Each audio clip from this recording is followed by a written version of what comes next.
Hello everyone, and welcome to the DX Details. So we are back with an interesting movie on what if Issei was the dragon god who commanded the wild Zords Issei. Ex-Princess Shayla the 10th Rias Gremory, Power Rangers Wild Force XDXD.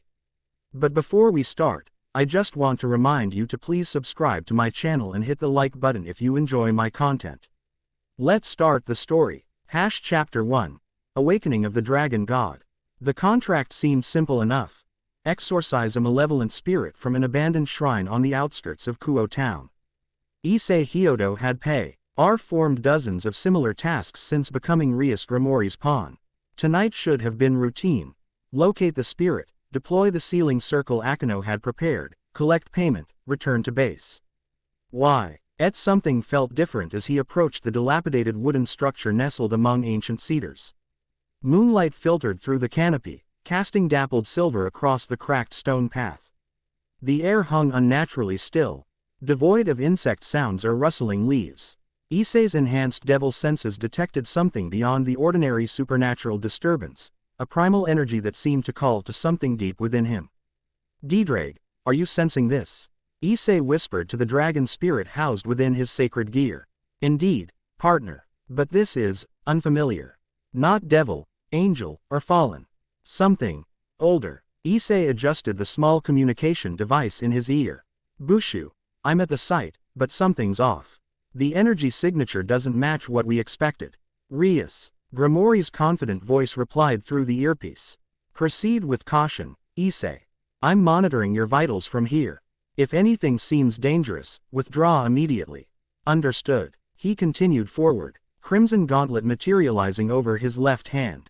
The boosted gear, housing one of the most powerful dragon spirits in existence, pulsed rhythmically, almost eagerly. The shrine's entrance loomed before him, its torii gate leaning precariously, vermilion paint peeling away like scabs from an old wound. Ancient protective seals hung in tatters, their power long dissipated. As Issei crossed the threshold, that strange energy intensified, resonating with something inside him, something separate from Drake. The interior lay in ruins. Shattered offering tables, fallen roof beams, moss-covered floor. At the center stood what remained of the main altar, and atop it, incongruously pristine amid the decay, a small stone statue of a lion. "That's not Japanese," Issei murmured, approaching cautiously. The craftsmanship appeared neither Shinto nor Buddhist, displaying a style he couldn't place. The lion sat regally on its haunches, head proud, eyes seeming to track his movement. "Partner, that object is the source of the energy. I can feel it." Issei extended his senses as Rias had taught him. The statue pulsed with power, calling to him like a forgotten melody. The floorboard creaked beneath his feet, a simple sound that shattered the silence. Movement exploded from the shadows behind the altar. Not the expected spirit, but something corporeal and massive. Issei dodged as claws raked the air where his head had been a millisecond earlier. "What the?" He rolled to his feet, gauntlet flaring crimson. The creature resembled a devil in its basic form, humanoid but twisted, corrupted. Yet unlike any stray devil Issei had encountered, this being's skin was mottled with what appeared to be wooden growths, branches and roots breaking through flesh. Its eyes glowed sickly green, mouth distended with tusk-like protrusions. "Dragon," it rasped, voice like grinding bark. "Found you. This is no ordinary devil, partner." "Yeah, I noticed." Issei leapt backward as the creature charged, narrowly avoiding another swipe. "Bushu, I've engaged an unknown entity. Definitely not the spirit we expected." Static crackled in his ear. Rias's voice came through fragmented. "Issei, can't." Interference. The communication died completely as the creature howled, a sound that seemed to distort reality itself. "Promotion. Rook." Issei called upon his piece's ability. Feeling strength and durability flood his body, he met the creature's next charge with a direct counter, boosted gear connecting solidly with its jaw. The impact should have sent any normal opponent flying. This thing merely staggered back, greenish ichor leaking from the wound. "I am Grindel," it growled. "Last of Master Org's generals. I have waited for the dragon's power to resurface." "Don't know what you're talking about," Issei replied, circling cautiously. "But attacking me was your first mistake." "Not attacking." Grindel's twisted mouth formed something resembling a smile. Harvesting. The creature's body suddenly convulsed, wooden protrusions extending like spears. Issei dodged most but felt one graze his shoulder, leaving a burning sensation far more painful than the shallow cut should cause. Partner, this poison, it's attempting to corrupt your dragon energy. Issei felt it immediately, an invasive force attempting to twist his power, corrupt it. He called upon Didraig's flames instinctively, burning away the toxin, but the effort left him momentarily vulnerable.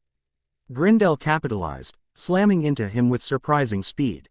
They crashed through the shrine's rotted wall, tumbling into the moonlit clearing outside. Issei's back hit stone, knocking the wind from his lungs. Your predecessor understood sacrifice, Grindel hissed, pinning Issei with inhuman strength. He gave everything to seal us away. But the seals weaken, dragon. Your awakening breaks them further. I don't know what you're talking about.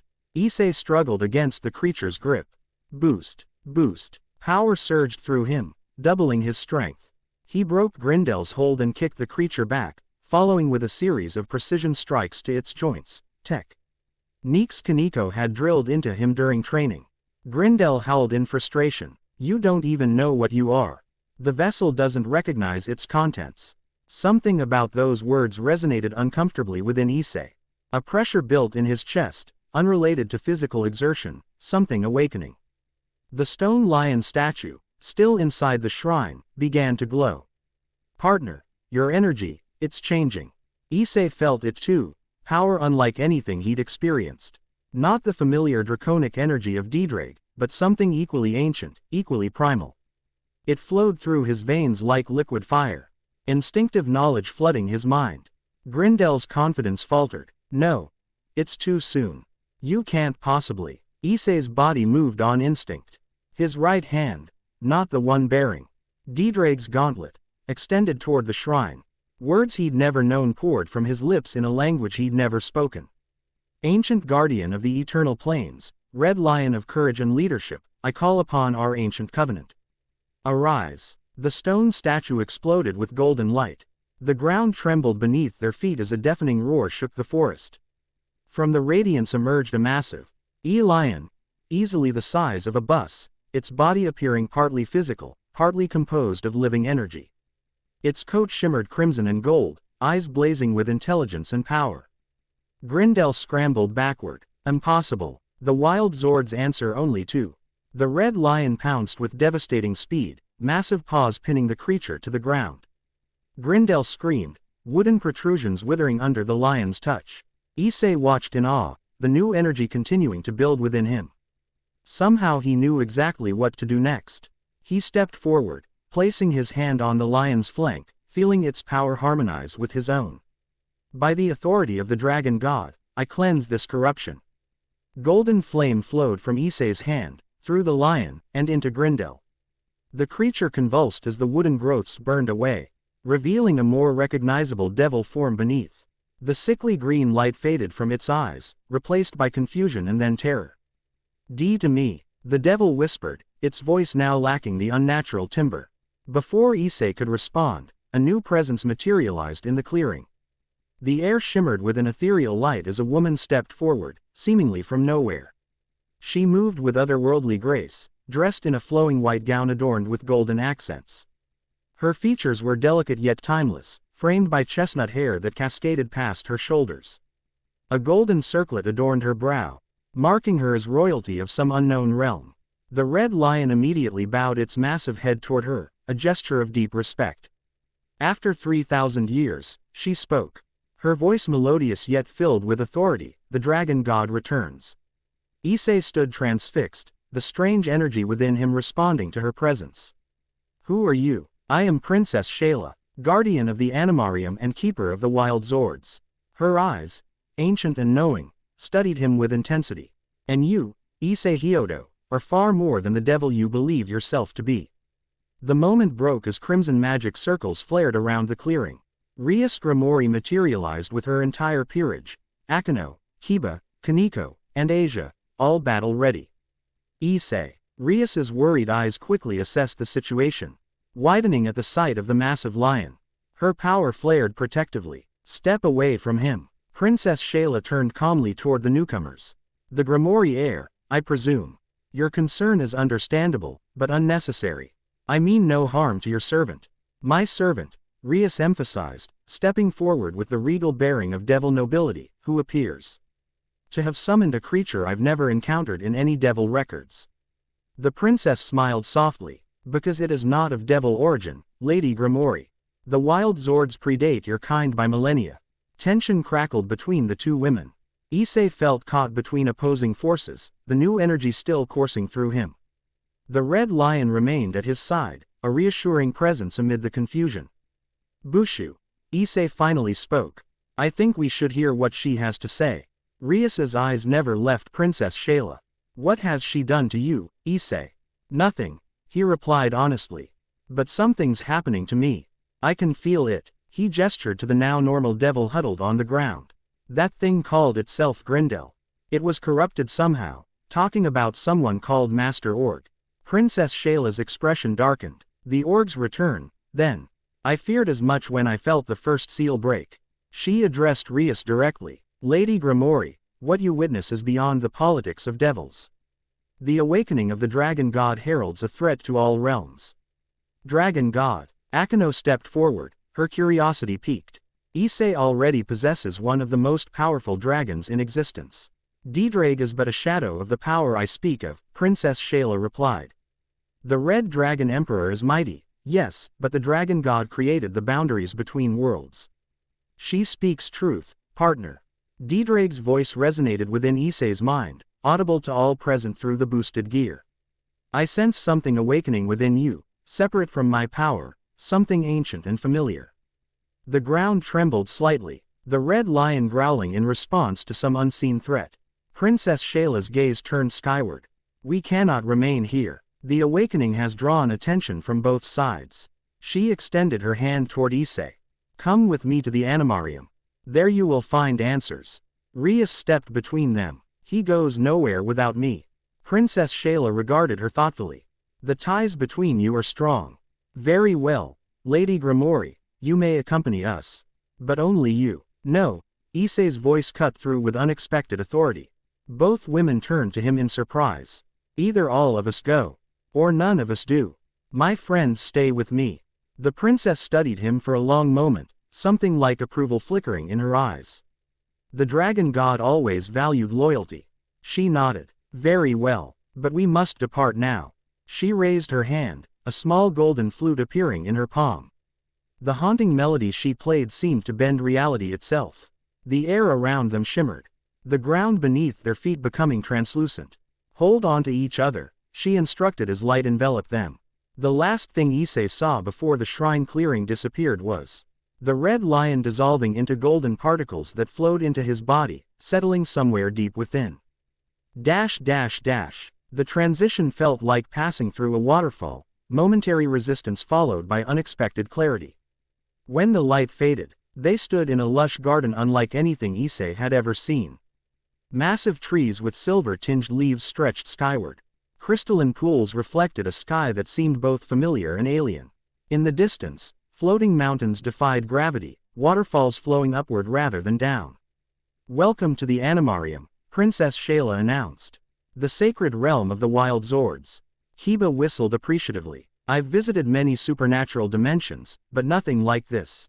Because it exists between worlds, the princess explained, leading them along a path of luminescent stones. Neither fully in the human realm nor entirely separate. The dragon god created this sanctuary as both refuge and boundary.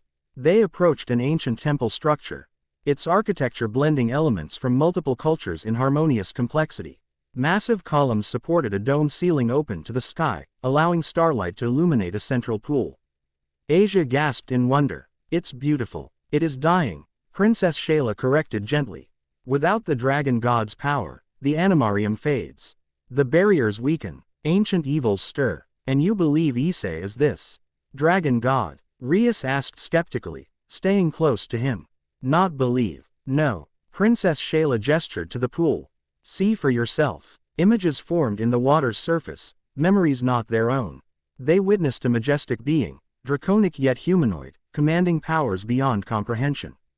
Wild Zords, Dozens of animal spirits similar to the red lion gathered around this figure in reverence. 3,000 years ago, Princess Shayla narrated, the dragon god sacrificed his immortal form to end the great war between orcs and early supernatural beings. His essence was scattered, destined to reincarnate when most needed. The pool showed the draconic figure dissolving into light, streams of energy flowing outward. I was assigned as guardian until his return. A profound sadness tinged her voice. 3 millennia of waiting, watching the animarium slowly diminish. Issei stared at the images, feeling an uncanny familiarity. But I'm just me. A reincarnated devil with the boosted gear. A perfect vessel, Princess Shayla countered. The Red Dragon Emperor's power resonates with your dormant divinity, hiding it even as it nurtured it. Your transformatio, into a devil provided the catalyst needed to begin awakening your true nature.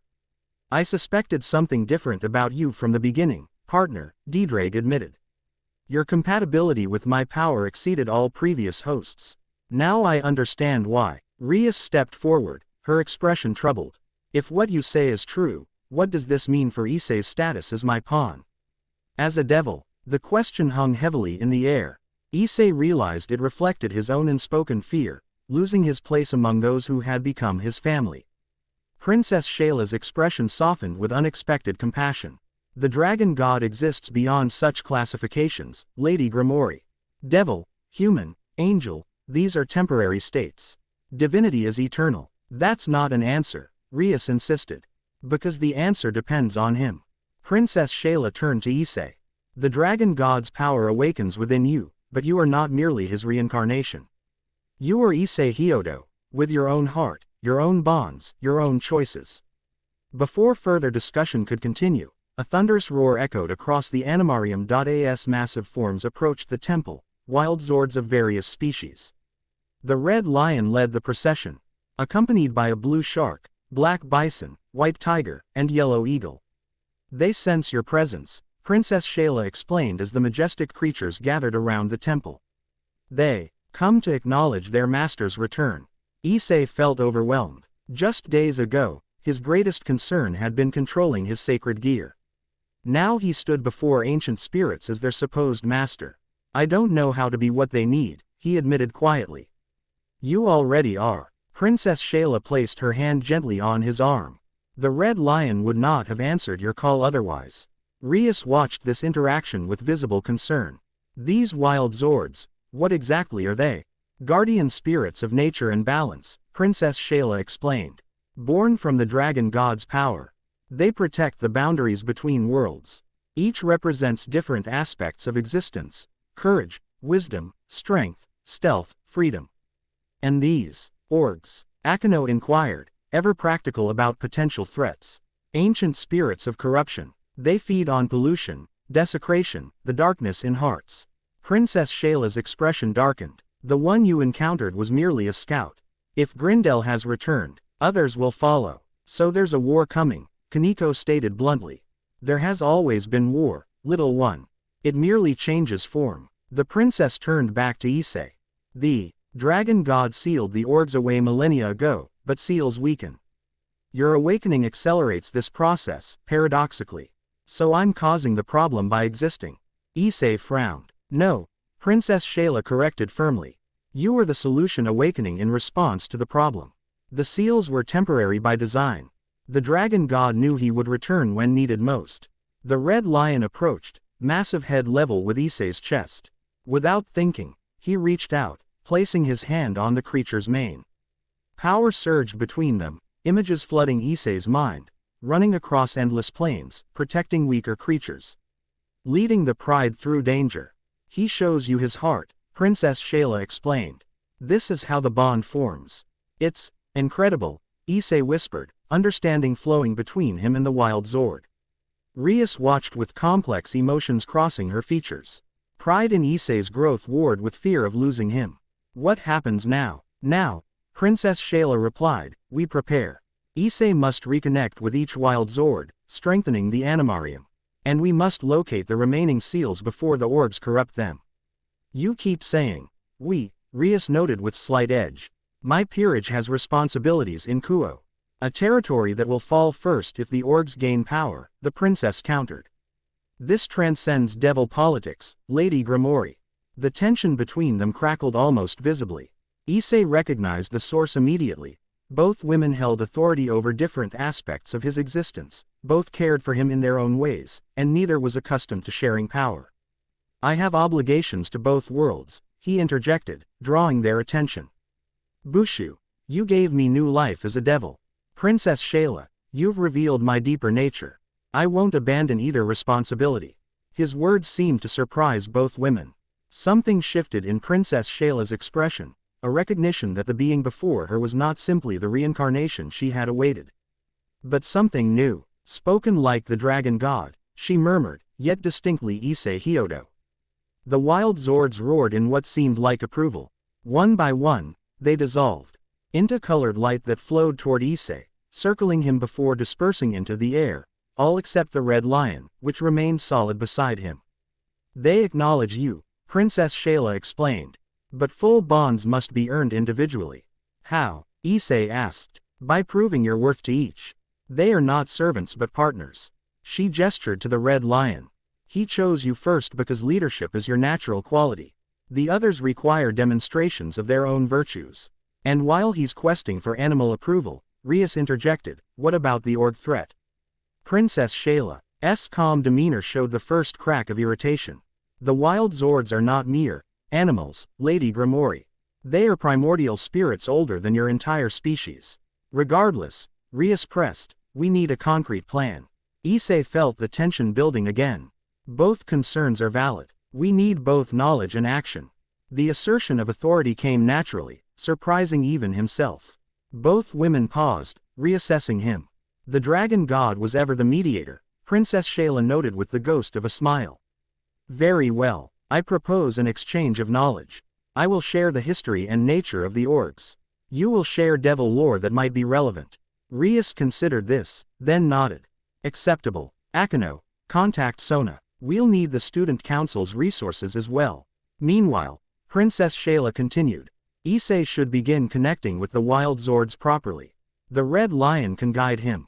As if understanding, the massive feline nudged Issei toward a path leading deeper into the animarium. I'll go with him, both women said simultaneously, then exchanged challenging looks. Issei suppressed a sigh. Actually, I think I need to do this part alone. He glanced at the red lion, feeling confirmation through their nascent bond. This is something personal. After a moment's hesitation, both reluctantly agreed. Be careful, Rias cautioned. We still don't fully understand what's happening. Trust your instincts, Princess Shayla advised. They are older than you realize. With a reassuring nod to his friends, Issei followed the red lion along the luminous path, leaving the two powerful women to their uneasy alliance. The red lion led Issei to a cliff overlooking a vast valley. Below, herds of what appeared to be ethereal animals grazed peacefully. The landscape shifted subtly, areas blending from savanna to forest to tundra without clear boundaries. This place defies physics, Issei observed aloud. The red lion rumbled in what felt like agreement. Though the creature couldn't speak conventionally, Issei sensed impressions from their connection, ancient memories of the animarium's creation, shaped by the dragon god's will to house all natural environments. So I really made all this? He asked, still struggling to reconcile his identity with this divine past. The impression he received in return was nuanced, yes and no. He had been the dragon god, yet he was now Issei Hyodo. Both true, neither complete without the other. Issei sat at the cliff's edge, the red lion settling beside him like an oversized house cat. I don't remember being a god. I barely managed being a human before becoming a devil. The lion's response flowed through their connection. Memories came gradually, triggered by necessity. Some might never return fully. And perhaps that was for the best. The wisdom without the burden. Did the dragon god have people he cared about? Like I care about Bushu and the others. Images flowed into Issei's mind. The dragon god surrounded by companions, both human and supernatural.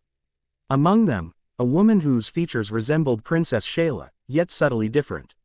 The emotions attached to these memories carried complex relationships. Deep bonds. So Princess Shayla knew him, me, personally. This explained her intense reaction to his awakening.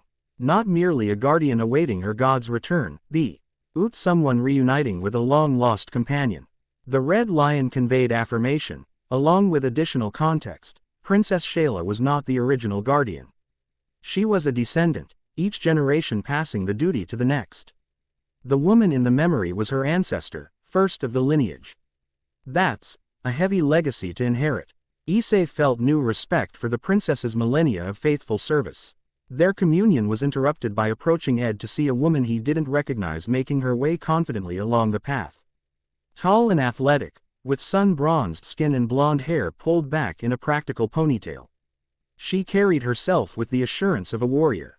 Her clothing, khaki shorts, yellow tank top, and hiking boots, suggested someone more at home in wilderness than civilization.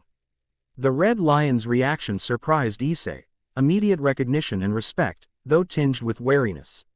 "So you're the reincarnated god everyone's buzzing about," the woman stated without preamble, studying him with skeptical hazel eyes. "I expected someone more impressive." Issei rose to his feet, unsure how to respond to the blunt assessment. "And you are Taylor Earhart." She crossed her arms. "I work with the Eagle Wild Zord. Princess Shayla asked me to check on you, since you wandered off alone." "You're human?" Issei asked, sensing no supernatural aura from her. "Mostly." Taylor shrugged. "Let's say I have a special connection to this place. Been working with the Animarium for years, tracking org activity in the human world." The red lion rumbled, conveying to Issei that Taylor was trustworthy. "If abrasive, so you're like a ranger. Guardian." Issei tried to place her role. "I'm a wildlife biologist by training. When your research subjects start talking to you, career paths change." Her expression softened slightly as she approached the red lion, placing a respectful hand on its flank. "Though I usually work with the eagle. The yellow one I saw earlier." Taylor nodded. "Each wild Zord resonates with different human traits. The eagle represents soaring vision, freedom, perception of truth." She gave Issei a pointed look. "Values I take seriously." The implication was clear. She would judge him by actions, not titles. "I'm still figuring all this out," Issei admitted honestly. "Yesterday I was just a devil trying to master my sacred gear. Today I'm apparently a reincarnated god." Quote. Something in his candor seemed to soften Taylor's skepticism. "At least you're not pretending to have all the answers." "That's something." "Do you," he asked, "have all the answers?" "Hell no." She laughed suddenly, the sound surprisingly warm. "But I've been fighting orgs longer than anyone except Princess Shayla. I know what we're up against." "And what exactly is that?" Taylor's expression turned serious. "Imagine pollution given consciousness. Corruption with purpose. Orgs feed on the desecration of nature, but they're not mindless. They're strategic, patient. They've been infiltrating supernatural communities for centuries, including Devil Society. That thing, Grindel, was a corrupted devil," Issei recalled. "Exactly. Orgs can't create, only corrupt. They find hosts with power and twist them." She sat beside him at the cliff edge, the red lion settling between them. "That's what makes them so dangerous. You never know who's been turned until it's too late. How do we fight them?" "With the wild Zords. With purification." Taylor gestured to the red lion. "What you did instinctively with Grindel, that's the dragon god's power. Clea, NSING corruption rather than just destroying it." Issei considered this. It aligned with his natural instincts as a protector rather than destroyer. "And these orgs are returning because the seals are weakening. They always were going to eventually." Taylor picked up a stone, tossing it into the valley below. "The dragon god. You knew that. The seals were never meant to be permanent, just long enough." "Long enough for what?" Quote. "For the world to change. For balance to be possible." She turned to him directly. "The original conflict happened when the supernatural worlds were young, chaotic. The dragon god believed that given time, even devils and angels could find equilibrium with nature. Was he right?" Taylor shrugged. "That's the million-dollar question, isn't it? And now you're the one who has to answer it." She stood, brushing dirt from her clothes. "Princess Shayla has faith in you. The red lion obviously does too. Me, I'm reserving judgment." As she turned to leave, Issei called after her. "How will I know if I'm doing this right?" Taylor paused, looking back over her shoulder. You won't. That's what makes it a test worth passing. She nodded toward the valley. The wild Zords will show you the way. But only you can walk the path. With that cryptic advice, she departed, leaving Issei alone with the red lion and his thoughts. When Issei returned to the temple several hours later, he found an uneasy truce had formed between his devil family and the animarium's guardian. Maps and ancient texts covered stone tables, with Rias and Akino deep in discussion with Princess Shayla. The correlation between these ley lines and devil territories can't be coincidence, Rias was saying, indicating patterns on a geographical display. The earliest devil lords established domains near power sources, Princess Shayla confirmed. Many unknowingly built upon sealed-org prisons. Which means every major devil territory could become a battleground, Akino concluded grimly. They looked up as Issei approached, the red lion padding silently beside him. Issei. Asia rushed forward. Are you all right? We were getting worried. I'm fine, he assured her with a smile. Just processing everything. Did you learn anything useful from your communion? Princess Shayla asked. Issei nodded. Some history, context, and I met someone named Taylor. Ah, the princess smiled slightly. Taylor is particular about newcomers. I hope she wasn't too abrasive. She was honest, Issei replied. I appreciate that. Rias stepped closer, her concern evident. What happens next, Issei? This situation grows more complex by the hour. He considered carefully before answering. We need to locate these weakening seals. Secure them if possible, and I need to continue connecting with the wild Zords. Already thinking like a leader, Princess Shayla observed approvingly. I had good teachers, Issei replied, nodding to Rias, whose expression softened at the acknowledgement. Hiba approached with a map marked with glowing points. Based on Princess Shayla's knowledge and our devil records, we've identified 3 likely seal locations in Japan alone. The nearest is in Kuo itself. Kaneko added, beneath the old forest behind the academy. That can't be coincidence, Issei muttered. It isn't, Princess Shayla confirmed. Your reincarnation in that location was guided by forces beyond understanding. The dragon god's essence sought proximity to its purpose. Rias frowned. Are you suggesting Issei's entire life was predetermined? Not predetermined, influenced. The princess clarified. Free will remains, always. But destiny creates currents that are difficult to resist. Like how I ended up a devil, Issei mused. Becoming Bushu's pawn seemed like chance, but... Your sacred gear attracted attention. Your location near a seal attracted darker forces, Princess Shayla explained.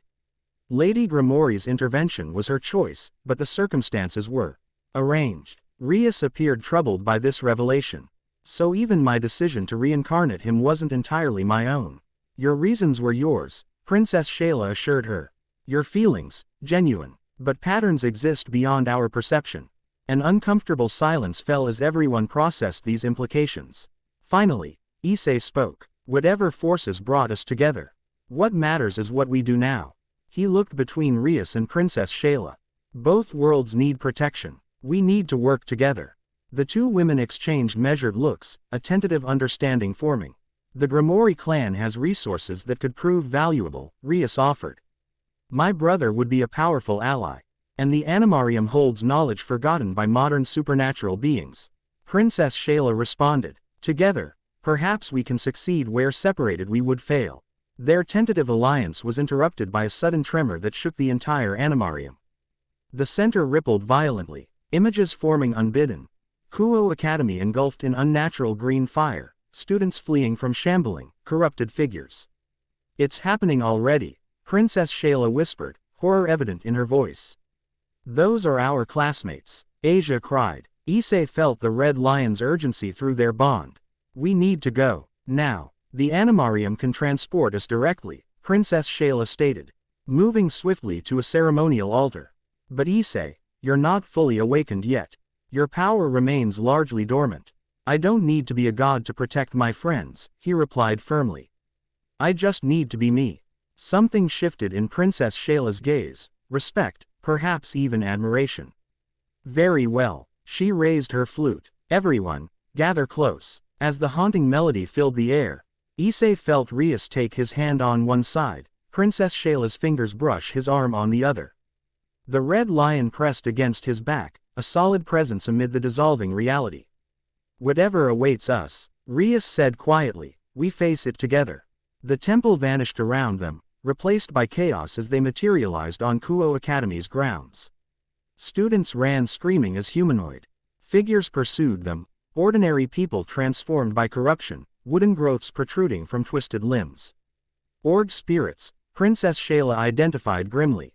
They've possessed vulnerable humans. Can they be saved? Issei demanded, thinking of his classmates. Yes, but only through your purifying power, she replied. What you did with Grindel, but on a larger scale.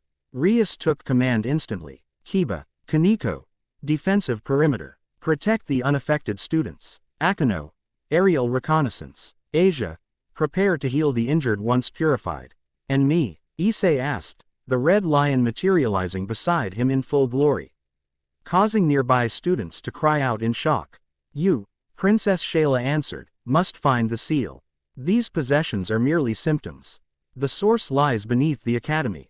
I'll go with him, Rias stated firmly. As will I, the princess countered. He'll need both our knowledge. Issei didn't argue. As his friends dispersed to their assignments, he focused on the strange energy within him, the awakening divinity that had recognized the red lion. It pulsed in a specific direction, drawing him toward the old forest behind the school. This way, he urged. The red lion leading their charge through the chaos. As they ran, Issei glimpsed his devil comrades in action, Kiba's sword flashing as he drove back corrupted students without harming them. Kaneko U. Sing precise strikes to immobilize rather than injure, Akano creating barriers to contain the spread, Asia's healing light already attending to those they managed to subdue. Pride swelled within him. Whatever his destiny as dragon god, these people were his family. The seal should be marked with ancient symbols, Princess Shayla explained as they entered the forest. A convergence point of natural energy. Like that, Rias pointed to a massive oak tree, its bark inscribed with glowing green sigils that pulsed with sickly light. Exactly that, the princess confirmed grimly. Already corrupted. As they approached, the ground erupted before them. A massive figure emerged, humanoid but twisted beyond recognition, its body a grotesque fusion of flesh, wood, and stone. Antler-like protrusions crowned its head, eyes glowing with the same sickly green as the corrupted seal. Dragon God, it rumbled, voice like grinding boulders. I am Mandalok, Master Org's voice. Your awakening comes too late. I don't know about that, Issei replied, the boosted gear materializing on his arm as the red lion roared challenge beside him. Seems like I'm right on time. Mandalok laughed, a horrifying sound like splintering trees. You are not even half awakened, Godeling. Your power remains dormant while ours grows. It gestured toward the corrupted tree. This seal has fed us for decades, weakening slowly. Now it breaks entirely. Not if I have anything to say about it. Issei stepped forward, but Mandalok's next words froze him. You don't. But perhaps your little devil master does. With blinding speed, the org lunged. Not at Issei, but at Rias. Bushu. Issei cried out, but Princess Shayla was already moving, interposing herself between Rias and the attack. A golden barrier flared around the princess, deflecting Mandalok's strike but sending her tumbling backward. Princess. Issei's attention split between the two women. Focus on the seal, Princess Shayla commanded, regaining her footing. Lady Gremory and I will handle this creature. Rias's crimson power flared as she launched a devastating attack at Mandalok. For once, I agree completely. Issei hesitated only a moment before nodding. Red Lion, with me. They charged toward the corrupted tree while Rias and Princess Shayla engaged Mandalok, devil magic and ancient guardian power combining in unlikely alliance. The seal pulsed violently as Issei approached, tendrils of corrupt energy lashing out defensively. The red lion roared, its own energy creating a path through the corruption. Partner, this will require both our powers. Dedrag's voice resonated within him. The dragon and the god, working as one. Then let's not disappoint, Issei replied, calling upon both the familiar power of the bow, Osted gear and the newer energy of his awakening divinity. He placed both hands against the tree's corrupted bark, feeling the poison attempt to invade his system. This time, he was prepared. Golden. Light flowed from his right hand while draconic power emanated from his left, creating a circuit of purifying energy. Behind him, he heard the battle rage, Rias's destructive magic meeting Mandalok's physical might. Princess Shayla's ancient arts providing support and protection. They fought in perfect synchronicity despite their differences, united by a common purpose, protecting him while he completed his task. The corruption fought back viciously, centuries of accumulated malice resisting his cleansing effort. Issei ground his teeth, pushing harder. You know, he muttered to the seal, before all this god business. I was just a guy with dreams. Simple ones, maybe even silly ones. But they were mine. The golden light intensified as he continued speaking, his humanity strengthening his divinity rather than diminishing it. And one of those dreams was always to protect the people I care about. The red lion pressed against him, lending its strength. Images flowed between them, ancient battles, fallen comrades. Victories and defeats spanning millennia.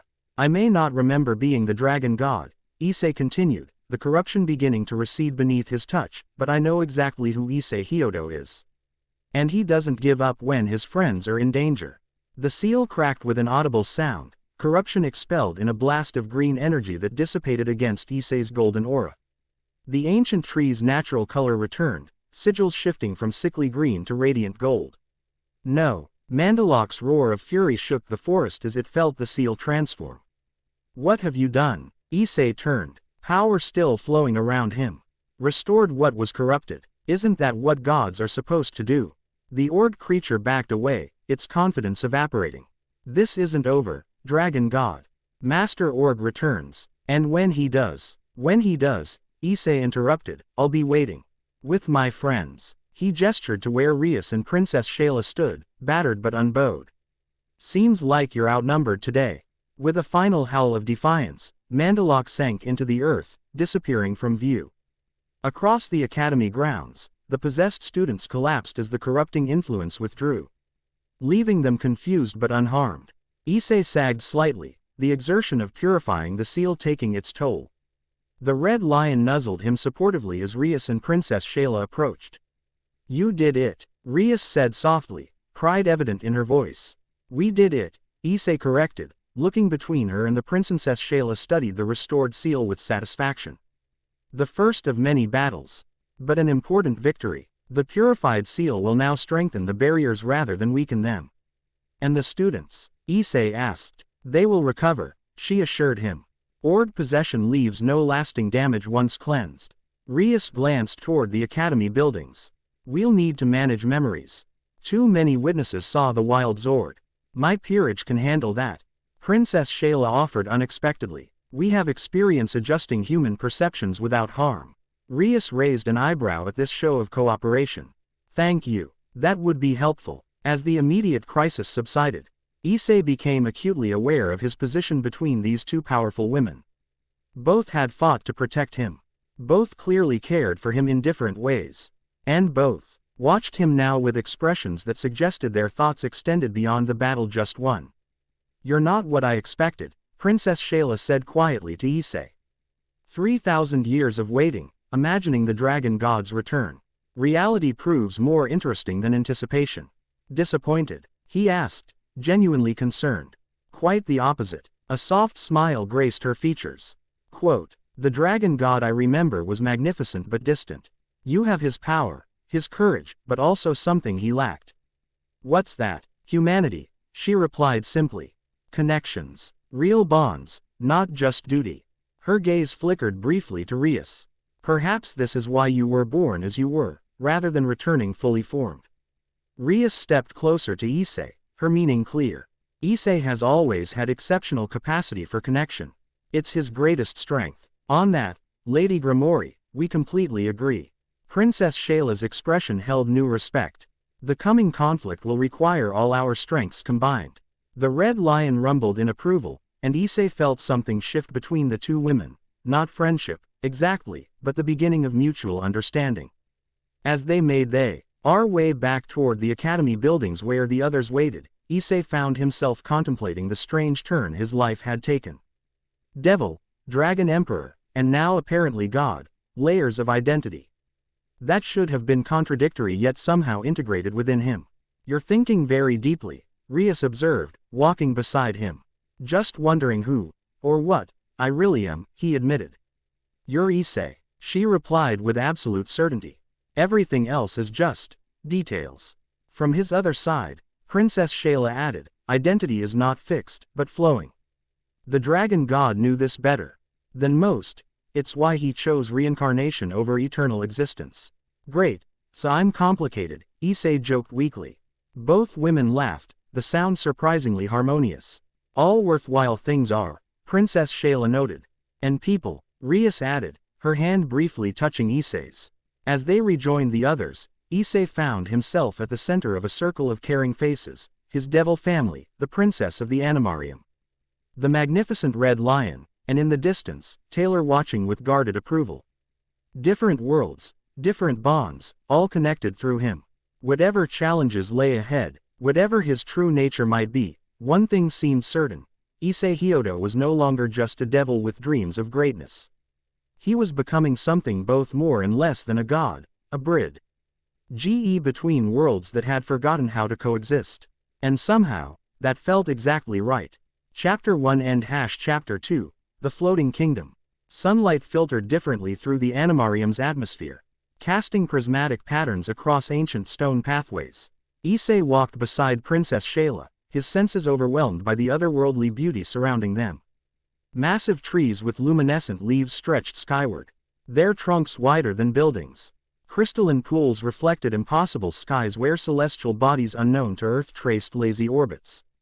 In the distance, floating mountains defied gravity, suspended in permanent majesty. I created all this, Issei whispered, still struggling to reconcile his ordinary self-perception with the divine power supposedly dormant within him. You shaped it, Princess Shayla corrected gently. Her white gown seemed to capture and reflect the animarium's unique light, giving her an ethereal quality. The dragon god didn't create from naught.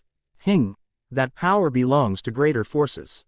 Instead, you found the boundary between realms and stretched it, creating this sanctuary where nature's spirits could thrive untainted. The red lion padded silently beside them, occasionally nudging Issei's hand affectionately. Through their developing bond, Issei sensed the creature's contentment at being near both its master and guardian. How much of him am I supposed to remember? Issei asked, the question that had haunted him since yesterday's revelations. The dragon god, I mean. Princess Shayla's expression grew contemplative. Reincarnation is not perfect transcription, Issei. You carry his essence, his power, his purpose, but you are also uniquely yourself. The memories will return as needed, triggered by circumstance or necessity. That's convenient, he remarked with slight skepticism. An unexpected smile brightened her features. The dragon god always did have a practical streak. He wouldn't burden you with millennia of memories all at once. It would crush any consciousness, even his own. They crested a hill, revealing a vast valley below where herds of spiritual animals grazed peacefully alongside wild Zords. The majestic creatures moved with purpose and intelligence, some massive as buildings, others merely the size of conventional animals. What united them was an unmistakable aura of ancient power. Each wild Zord represents different aspects of nature and spirit, Princess Shayla explained, following his gaze. The red lion embodies leadership and courage. The blue shark, adaptability and wisdom. The black bison, strength and endurance. And they all belong to me. To the dragon god, not belong to. They were extensions of his will, created to maintain balance. She knelt beside a small pool, trailing her fingers through the crystalline water.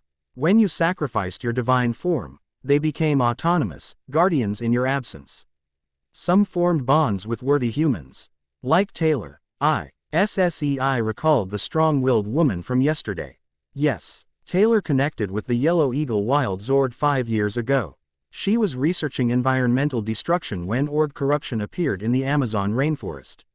The eagle chose her for her passion and clear vision. Princess Shayla's expression softened with fond remembrance. She fought the concept at first, a scientist confronted with mystical spirits. Eventually, evidence overcame skepticism. Issei watched the distant wild Zords, feeling strange familiarity yet definite separation. So these creatures are part of me, but also not. A perfect summation, Princess Shayla nodded approvingly. They recognize your essence but have developed their own identities during your absence. Reconnecting with each requires understanding who they have become, not merely asserting ownership. The Red Lion rumbled agreement, conveying through their bond that mutual respect formed the foundation of true partnership. As they continued their exploration, Issei noticed subtle changes in the landscape, areas where vibrant color faded to muted tones, where majestic trees stood withered or crystalline pools clouded with murky sediment. The animarium is dying, Princess Shayla stated plainly, following his gaze. Without the dragon god's power sustaining it, entropy advances. I've slowed the deterioration but cannot halt it completely. That's why you were waiting for me to return, Issei realized. Not just to fight the orcs, but to save this place. To save all places, she corrected. The animarium exists between worlds. Its deterioration weakens the boundaries between realms. If it falls completely, RLDS collapse, he finished, understanding flowing from some deep, instinctive place within him. Human world, devil world, heaven, all crashing together. Princess Shayla nodded solemnly. Chaos beyond imagining. The weight of responsibility settled heavily on Issei's shoulders. He'd accepted the duty of protecting his friends as Rias's pawn, even embraced his role as the Red Dragon Emperor. But this, responsibility for the fundamental structure of reality itself, felt overwhelming. I'm just, he began, doubt clouding his features. You are exactly who you need to be, Princess Shayla interrupted firmly. The dragon god chose reincarnation deliberately, Issei. Not preservation of godhood, but renewal through humanity. Your experiences, connections, even mistakes, they matter. They make you more than your predecessor, not less. Something in her earnest conviction steadied him. This woman had waited 3,000 years, guarding a dying realm on faith alone. If she believed in him. Their moment of understanding was interrupted by approaching footsteps. Taylor appeared on the path ahead, arms crossed, an expression unreadable. Princess, we have a situation. Her direct gaze shifted to Issei. Your devil friends are getting restless. The red-haired one in particular is asking questions I can't answer. Princess Shayla sighed softly. Lady Gremory is protective of her interests. That's one way to put it, Taylor replied dryly. Another would be territorially aggressive. He's demanding access to the sacred pools. Issei winced. Bushu can be determined. I should talk to her. We'll return shortly, Princess Shayla agreed. But first, she gestured to a stone quay ahead that Issei hadn't noticed before. This was our original destination. The archway led to a circular clearing dominated by a massive crystal formation. Within its faceted surface, images shifted like living memories, landscapes changing through millennia, civilizations rising and falling, and throughout it all, a draconic figure watching, guiding, protecting. The memory crystal, Princess Shayla explained. It contains the history of the dragon god's stewardship. Your history. Issei approached cautiously, drawn by an inexplicable pull. What do I do? Simply touch it. It responds to your essence. When his fingers made contact with the crystal's smooth surface, energy surged through him. Not violent or painful, but overwhelming in its intensity. Images flooded his consciousness, not as an observer but a participant. Standing at the dawn of creation, watching younger worlds form. Battles against primordial chaos entities threatening to unmake reality. The IRST emergence of the orgs as pollution of spirit made manifest. Creating the wild Zords as extensions of natural order. Watching young supernatural races emerge. Devils, angels, yokai.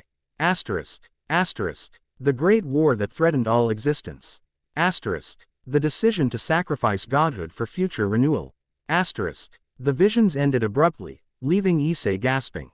He found himself kneeling, Princess Shayla's steadying hand on his shoulder. Concern evident in her eyes. I saw. He struggled to articulate experiences beyond human language. Everything. Nothing. You were the dragon god, she finished gently. For a moment, you remembered. Not everything, he clarified, rising unsteadily. Fragments. Enough to understand the scale. He looked at her with new awareness. And you. I saw you, or someone like you. Something flickered across Princess Shayla's features, a complex emotion quickly masked. My ancestor, the first guardian. Shayla is a title as much as a name, passed through the bloodline. She was important to him, Issei stated, certainty flowing from the fragments of memory. They were important to each other, Princess Shayla acknowledged, a hint of wistfulness coloring her tone. But that was 3,000 years ago, Issei. I am not her, just as you are not solely him. Taylor cleared her throat pointedly. Not to interrupt your mystical bonding, but we still have an impatient devil princess waiting. Issei nodded, gathering himself. Let's head back. I should check on everyone anyway. As they followed the path back toward the main temple, Taylor fell into step beside him while Princess Shayla walked slightly ahead. So, Taylor spoke quietly, getting the highlight reel of godhood. Overwhelming. Terrifying, Issei admitted honestly. I was. So much more than I am now. Or maybe you're more now than you were then, she countered unexpectedly. Gods observe, humans participate. Which seems more valuable to you? The question caught him off guard. I never thought of it that way. Most don't. Taylor's direct gaze held surprising insight. The eagle wild Zord taught me perspective. From above, patterns become clear, but details matter too. Maybe that's why the dragon god chose humanity, to gain what divinity couldn't provide. Before Issei could respond, they emerged into the central temple clearing where Rias waited, elegant even in obvious frustration. Her crimson hair caught the animarium's light dramatically as she paced the ancient stones, engaged in what appeared to be a tense discussion with Akeno. Issei. Relief flooded her features when she spotted him. Where have you been? We've been waiting for hours. Sorry, Bushu. Princess Shayla was showing me the animarium, helping me understand more about. He gestured vaguely at himself. All this. Rias's gaze shifted to Princess Shayla, diplomatic politeness barely masking underlying tension. I understand the importance of Issei's heritage. But, we have pressing concerns regarding the org threat in the human world. My brother has contacted me 3 times requesting information. Lord Searzex's concern is understandable, Princess Shayla acknowledged. The org corruption threatens devil territories as much as human ones. Which is why coordination is essential, Rias pressed. The devil world has resources, intelligence networks. And the animarium has knowledge of an enemy you've never faced, Princess Shayla countered calmly. Lady Gremory, I understand your frustration, but hasty action without proper understanding would be disastrous. The tension between them crackled almost visibly. Issei recognized the underlying dynamic. 2 powerful women accustomed to authority, both genuinely concerned about legitimate threats, both connected to him in different ways. Perhaps we could combine approaches, he suggested, stepping between them. Bushu, Princess Shayla has shown me historical records that could help your brother understand what we're facing. And Princess, Rias's family has political influence that could mobilize supernatural defenses more effectively than we could alone. Both women regarded him with mild surprise, then reluctant acknowledgement. A reasonable suggestion, Princess Shayla conceded. I agree, Rias nodded, her expression softening when she looked at Issei. You're thinking strategically. The dragon god was ever the diplomat, Princess Shayla observed with the ghost of a smile. Taylor rolled her eyes. Great, now that we've established cooperation in principle, can we move to practical matters? Like the fact that we detected org energy signatures at 3 new locations overnight. This immediately refocused everyone's attention. Where? Rias demanded. One near Kyoto, yokai territory. Another in the European Devil Conclave. The third. Taylor hesitated, glancing at Princess Shayla. The third is here, the princess finished gravely. Within the animarium itself. Alarm spread across the gathered faces. How is that possible? Akeno asked. I thought this realm was protected. It was, is, Princess Shayla corrected herself. But as I explained to Issei, the Ani Marium weakens without the dragon god's full power. Barriers thin, and the orgs have had millennia to plan their return. We need to locate the breach immediately, Rias stated, her tactical mind engaging. Akeno can establish a Ba and Kaneko could patrol the perimeter. While Taylor and I investigate the internal breach, Princess Shayla nodded, surprising Issei with her quick acceptance of Rias's suggestion. And me? Issei asked. Both women spoke simultaneously. You should remain here where it's safest, Rias began. You must come with me to strengthen your bonds, Princess Shayla stated. They stopped, exchanging challenging looks. Issei suppressed a sigh. I think both approaches matter. The breach is the immediate threat, but my connection to the wild Zords might be crucial to fixing whatever's wrong. The kid's right, Taylor interjected pragmatically. Princess, you and I can locate the breach point. Rias's people can establish the external security. Meanwhile, I should continue connecting with the wild Zords, specifically the blue shark.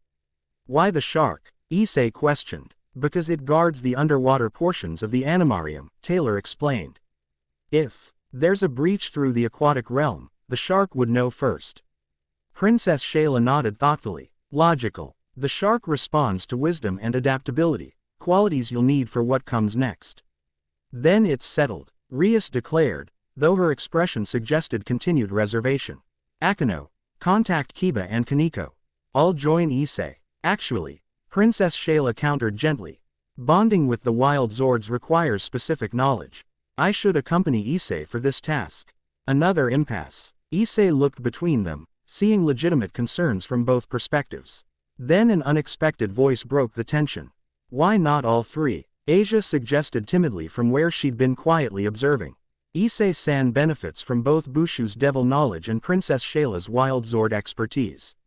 And, she blushed slightly, having both of you would make him strongest, wouldn't it? The simple wisdom of her suggestion seemed to catch both women off guard. They exchanged measured looks, reluctant agreement forming. A reasonable compromise, Princess Shayla acknowledged. For Issei's benefit, I concur, Rias added. Taylor made no effort to hide her amused smirk. Perfect. Asia, want to join me setting up monitoring stations? I could use someone with healing abilities if we encounter trouble. As the groups separated for their assigned tasks, Issei found himself walking between Rias and Princess Shayla toward a crystalline lake that stretched to the animarium's misty horizon. The Red Lion remained with Taylor and Asia, assigned as their protector in case of danger. The blue shark dwells in the deepest part of the eternal lake, Princess Shayla explained as they approached the shimmering waters. Unlike the Red Lion, who chose to make himself known immediately. The shark observes before revealing itself. Caution before commitment, Rias noted. A sensible approach when dealing with unknown factors. Princess Shayla nodded. The shark values wisdom over impulsivity. Its judgment comes from experience rather than instinct. Issei stared at the vast lake, its surface occasionally disturbed by movement too large to be ordinary fish. Do I swim out to meet it? Not necessary, Princess Shayla replied, approaching the water's edge. The ritual of calling is different for each wild Zord. For the shark, we must create resonance.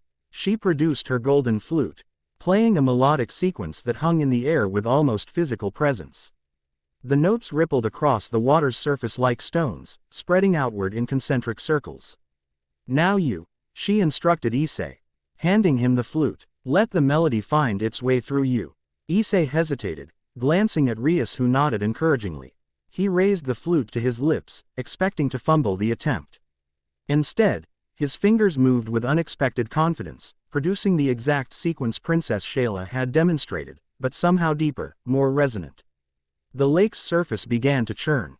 It responds, Princess Shayla whispered, satisfaction evident in her voice. A massive dorsal fin broke the surface, cutting through water with silent precision. The blue shark, wild Zord emerged partially, larger than any earthly counterpart, its skin a luminescent azure that shifted with depth and movement. Intelligent eyes regarded Issei with ancient wisdom. Unlike the immediate connection he'd experienced with the Red Lion, the shark maintained distance, assessing him thoughtfully. The shark evaluates worthiness through understanding, Princess Shayla explained. It seeks not courage but comprehension. How do I demonstrate that? Issei asked, maintaining eye contact with the massive creature. Share your knowledge, Rias suggested unexpectedly.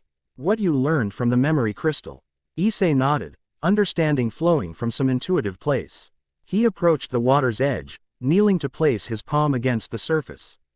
Instead of creating ripples, his hand seemed to merge with the lake itself, establishing connection. I don't have all the answers, he spoke directly to the shark. I remember fragments, pieces of what I once was. But I understand the responsibility. The balance between worlds, the threat of corruption, the need for both strength and wisdom. The shark circled closer, its presence in Issei's mind growing stronger, analytical, careful. Evaluating each word against some internal standard. I'm not just the dragon god reborn, Issei continued, speaking truths as they formed within him. I'm also Issei Hyodo, devil, friend, student, fighter. Maybe that combination matters. Maybe reconnecting with humanity was the point all along. The shark completed another circuit, closer still. Through their developing connection, Issei sensed approval but continued reservation. The creature required more. Inspiration struck. You've been guarding the underwater boundaries while I was gone. Watching, waiting, adapting as the animarium changed. You've gained knowledge I don't possess. I need that wisdom, not just to command, but to understand. This acknowledgement of the shark's autonomy and value struck the right chord. The massive creature surfaced completely, revealing its full majestic form. Unlike Earth's sharks, the wild Zord possessed geometrically perfect proportions, its body adorned with ancient symbols that pulsed with blue energy. It approached the shore where Issei knelt, massive head emerging to touch his outstretched hand. Connection flowed between them, not the immediate bond of leader and follower he'd experienced with the Red Lion, but a measured partnership of complementary strengths. Images transferred to Issei's consciousness, underwater realms of the animarium, secret passages between dimensions. Accumulated knowledge of patterns and cycles spanning millennia. The shark offered perspective the lion couldn't provide. Depth versus height, patience versus action, observation versus intervention. It accepts you, Princess Shayla stated, satisfaction evident in her tone. More than that, Issei responded, still processing the information flood. It's showing me underwater pathways. Connections between realms that bypass normal barriers. Rias stepped closer, immediately alert. Could these be how the orgs are infiltrating? Possibly, Issei nodded, mental images clarifying. The shark has detected disturbances in the boundary waters, areas where corruption seeps through like pollutants in an ocean current. Can it show us exactly where?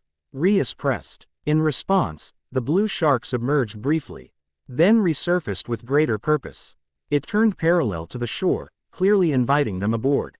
It offers to guide us, Princess Shayla translated unnecessarily, already stepping gracefully into the shallows. Her white gown remained mysteriously dry as she climbed onto the shark's broad back. Issei followed, helping Rias aboard despite her evident discomfort with the unusual mount. The shark waited until all three were securely positioned before gliding away from shore with surprising gentleness, accelerating only when cl. This is not what I expected when I woke up today. Rias commented dryly, her natural dignity somewhat compromised by their unorthodox transportation. Issei couldn't help laughing, the sound carrying across the water. Welcome to my life since yesterday. Bushu. Even Princess Shayla smiled, some of her formal reserve softening. The dragon god appreciated humor as well. Some things transcend reincarnation, it seems. The shark carried them swiftly across the vast lake, eventually approaching what appeared to be a small island crowned with a single ancient tree. As they drew nearer, Issei realized the island was actually a massive stone platform.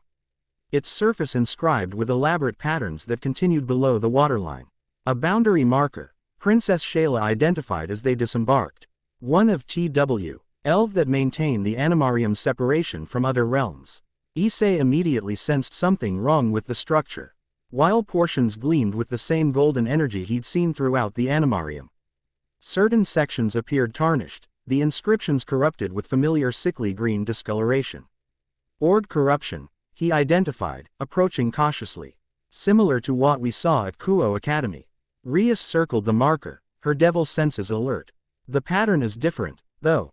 More deliberate. This wasn't a random attack. No, Princess Shayla agreed grimly.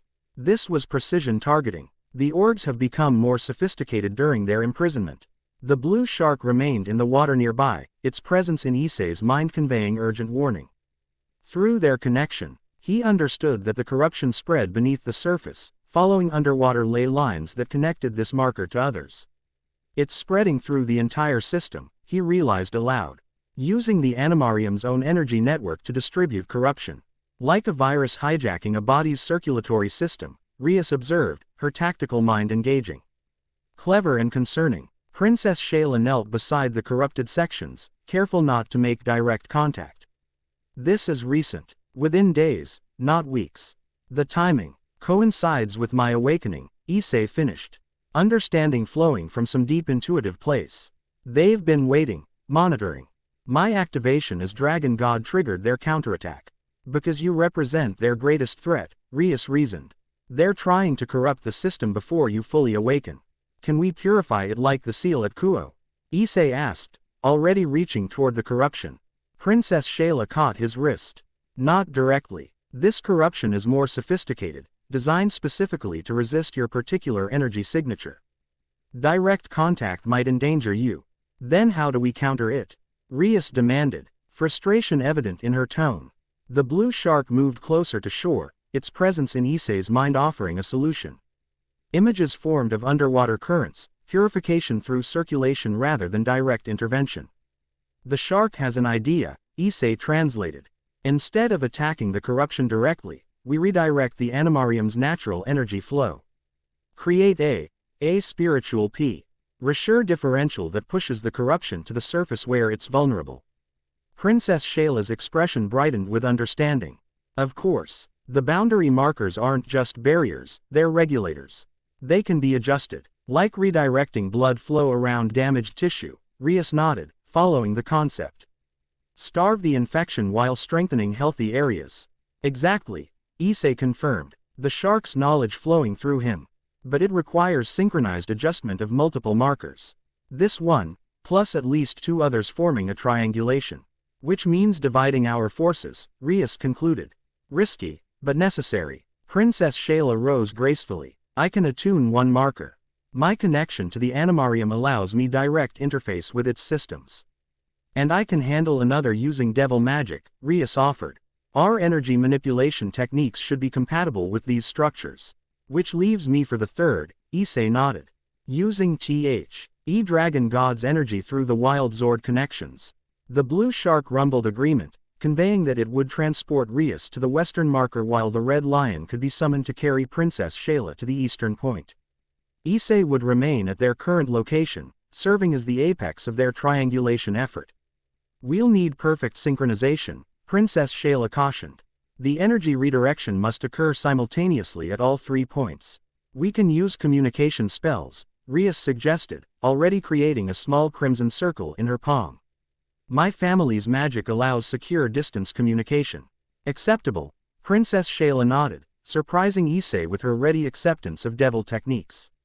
Necessity transcends traditional boundaries. As they finalized their plan, Issei felt a strange sense of rightness seeing these two powerful women, so different in origin and perspective, working together toward a common goal.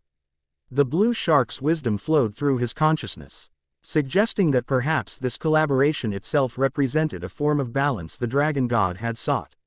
Within minutes, their strategy was set. The red lion arrived in response to Issei's call, nuzzling him affectionately before accepting Princess Shayla onto its back. The guardian's white gown caught the light dramatically as she settled between the lion's massive shoulders. Looking every bit the mythical princess from ancient legends. Be careful, Issei urged her. If anything feels wrong, I have survived 3,000 years of guardianship, Issei, she reminded him with gentle amusement. I will endure a few more hours. Her confident assurance reminded him that despite her delicate appearance, Princess Shayla possessed both ancient wisdom and formidable power. Still, concern lingered as he watched the red lion carry her swiftly toward the distant eastern shore. She is quite remarkable, Rias observed, following his gaze. 3 millennia of solitary duty would break most beings. You sound almost admiring, Issei noted with surprise. I can acknowledge impressive qualities even in potential rivals, Rias replied with characteristic directness. Her crimson eyes met his, a complexity of emotions evident in their depths. Though I admit, I find the situation challenging. Challenging how? He asked, though some part of him already understood her meaning. Rias smiled ruefully. I have grown accustomed to being the extraordinary element in your life, Issei. The devil princess who gave you new existence. Now suddenly there's a Terrell goddess guardian with whom you share divine history spanning thousands of years. The vulnerability in her admission caught him off guard. Rias Gremory, Proud heir of a devil house, his master a ND president, rarely displayed such openness about her insecurities. Bushu, he began seriously, nothing changes how important you are to me. You believed in me when I was nothing special. That matters more than any past life or divine connection. Something softened in her expression. Even when that divine connection might redefine your very existence. Especially then, he assured her. Because whatever I become, it started with you giving me a second chance. The moment hung between them, weighted with unspoken emotions. Then the blue shark rumbled impatiently, breaking the spell. Rias composed herself, the momentary vulnerability replaced by her usual confident demeanor. We should proceed with the plan, she stated, approaching the water's edge where the shark waited. The corruption spreads while we delay. Issei helped her onto the wild Zord's back, their hands lingering together briefly before separating. Be careful, Bushu. You as well, she replied, settling onto her unusual mount. When this is finished, we have much to discuss about your future, our future. With that loaded statement, Han Blue Shark carried her swiftly across the lake toward the western marker. Leaving Issei alone with his thoughts and the corrupted boundary stone. Preparing the synchronized energy redirection proved more complex than anticipated. Through Rias's communication spell, Issei coordinated with both women as they examined their respective boundary markers. Each discovered unique corruption patterns requiring specific countermeasures. The eastern marker shows signs of deliberate sabotage. Princess Shayla reported, her voice resonating from a floating crimson circle near Issei's ear. Physical damage to the inscription sequences. The western point appears poisoned rather than broken, Rias added. Something has been introduced into the energy flow, a contaminant. Issei examined his own marker more carefully, seeing elements of both problems. This one shows a combination approach. They're testing different methods of corruption. Analyzing which proves most effective, Princess Shayla concluded grimly. Methodical. Concerning. We need to adjust our synchronization accordingly. Rias reasoned. Different problems require different solutions, even if applied simultaneously. Issei nodded, though they couldn't see him. The shark's knowledge suggests possibilities. Princess Shayla, can you physically reconstruct the damaged inscriptions at your location? Yes, though it will require significant energy expenditure. And Bushu, can you use transmutation magic to neutralize the contaminant? Possible, yes, Rias confirmed.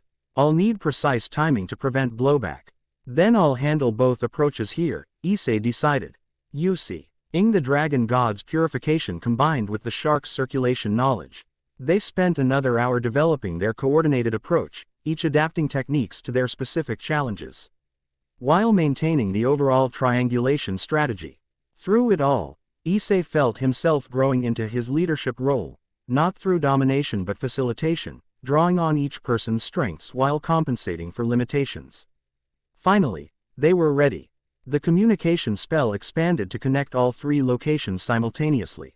On my mark, Issei instructed, hands positioned over the corrupted sections of his boundary marker. Channel energy through the natural ley lines, creating counter pressure against the corruption. 3, 2, 1, now. Power surged through the Arium's network as they executed their plan in perfect synchrony.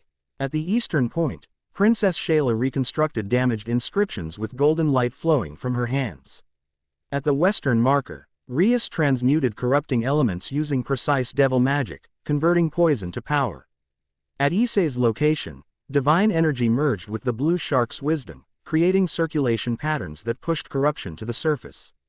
The boundary marker beneath Issei's hands began to glow, sickly green discoloration rising like oil through water, collecting at specific points where he could directly purify it. Similar reactions occurred at the other locations, reported through their communication link. The corruption is concentrating as predicted, Rias confirmed, her voice steady despite evident exertion. Eastern marker responding similarly, Princess Shayla added. The red lion provides additional energy to complete the reconstruction. At Issei's position, the final stage Aproa. Ched. Purification of the now concentrated corruption. He gathered the awakening dragon god power within him, channeling it through both hands onto the boundary marker's surface. Golden light flared brilliantly, spreading through the stone-like liquid fire, consuming the green corruption wherever they touched. Almost there, He encouraged the others. Final purification in 3, 2, 1. They released simultaneous energy pulses through their respective markers. The triangulation created a resonance wave that spread throughout the animarium's entire network, golden light racing along. Underwater lay lines visible even from the surface. The corrupted elements, now concentrated and vulnerable, dissolved under the combined assault. Through his connection with the blue shark, Issei sensed the cleansing wave spreading throughout the animarium's foundation. The boundary system hadn't just been repaired, it had been strengthened, reinforced against future corruption attempts. We did it, he breathed, the effort leaving him momentarily drained. Confirmed at the western marker, Rias reported, satisfaction evident in her tone. Purification complete. Eastern marker fully restored, Princess Shayla added. The lion senses boundary integrity throughout its territory. Issei sat heavily beside his marker, fatigue catching up with him. The use of divine energy still taxed his partially awakened system, requiring recovery time. Through their communication link, he sensed similar exhaustion from both women. Return to the central temple, he suggested. We should regroup and plan next steps. Agreement came from both locations. The communication spell faded as they prepared to depart, leaving Issei momentarily alone with his thoughts. The boundary marker beside him now gleamed with renewed energy. Ancient inscriptions pulsing with golden light. He traced them thoughtfully, recognizing symbols that shouldn't have been familiar yet somehow were, the dragon god's knowledge surfacing when needed. I'm remembering bits and pieces, he murmured to himself. But never the whole picture. Perhaps the whole picture would be too much to bear at once, spoke an unexpected voice from behind him. Issei turned to find Taylor approaching along the shoreline path, the yellow eagle wild Zord soaring majestically overhead before landing beside her. Unlike the lion's eagle bearing or the shark's streamlined grace, the eagle possessed a wild freedom in its movements, wings spanning wider than a bus. I thought you were setting up monitoring stations with Asia, Issei remarked, rising to greet her. Finished early. The eagle sensed the energy wave you three created. Taylor patted the massive bird's beak affectionately. Impressive work for a novice god. Despite her habitually sardonic tone, Issei detected genuine approval. We got lucky. Princess Shayla and Bushu worked well together despite their differences. Common goals forge unlikely alliances, Taylor shrugged. Sitting casually on a nearby rock, the eagle settled beside her, its intelligent eyes studying Issei with evident curiosity. Though I wouldn't count on permanent harmony between those two. Why not? Taylor gave him a look that suggested he was being deliberately obtuse. They're both powerful women with strong personalities and competing interests in you. One is your literal devil master who gave you new life. The other is the guardian princess who's waited 3 millennia for your divine return. That's not a recipe for lasting friendship. Put that way, the situation did sound problematic. They seemed to cooperate well enough today. Under immediate threat, sure. But long-term, Taylor shook her head. You're going to have to navigate those waters carefully, Dragon Boy. The nickname made him smile despite the seriousness of her warning. Any advice from someone with eagle-granted perspective? Actually, yes. Her tone shifted from sardonic to surprisingly sincere. Don't try to be what either of them expects. The princess wants her dragon god back. The devil princess wants her loyal servant. Neither fully sees Issei Hyodo as he is now, a being Bikami. Ing something new that neither past nor present fully defines. The insight caught him off guard, especially coming from someone he barely knew. That's unexpectedly profound. Taylor smirked. The eagle sees things others miss. Height provides perspective. She gestured to the majestic bird beside her. Want to introduce yourself properly? You've bonded with lion and shark already. Issei approached the yellow eagle cautiously. Unlike his experiences with the previous wild Zords connection, the eagle regarded him with something like amused detachment, its posture suggesting neither submission nor rejection, merely observation. The eagle chooses differently than the others, Taylor explained, noting his confusion. It doesn't respond to authority or wisdom, but to authentic truth. Show it who you really are, doubts, flaws, strengths, all of it. How exactly do I do that? Just be honest. The eagle sees through pretense anyway. Feeling somewhat foolish but willing to try, Issei met the eagle's penetrating gaze directly. I don't know if I can be what everyone needs. The dragon god, devil pawn, high school student, savior of worlds, it's overwhelming. I'm afraid of failing, of disappointing people who believe in me. But I'm trying. Every day, I'm trying to be better than I was yesterday. The eagle's head tilted, its assessment continuing. I've made mistakes, Issei continued, finding unexpected relief in this confession. Been selfish, short-sighted, weak. But I've also found things worth protecting, people worth fighting for. Maybe that's not godhood, but it's the best of my humanity. Something shifted in the eagle's demeanor. It extended one massive wing, touching the tip to Issei's forehead with surprising gentleness. Unlike the flood of images he'd experienced with previous wild Zords, the eagle's connection brought singular clarity, perspective that transcended details, seeing patterns where others perceived only chaos. The connection lasted mere seconds before the eagle withdrew. But the impact remained. Issei blinked, his perception subtly altered, as though viewing existence from slightly above rather than within. It showed me everything from a distance. He tried to explain, like seeing a painting by stepping back instead of examining each brushstroke. Taylor nodded approvingly. That's the eagle's gift. Perspective without detachment. Understanding without losing connection. It's incredible, Issei admitted. Different from the lion's courage or the shark's wisdom. Each wild Zord offers unique aspects of wholeness, Taylor explained, rising to her feet. Collect them all and you might actually become worthy of godhood. Despite her teasing tone, he sensed she was not entirely joking. Is that what you think I should be working toward? Full divinity. Taylor considered him thoughtfully, the eagle's massive presence emphasizing her next words.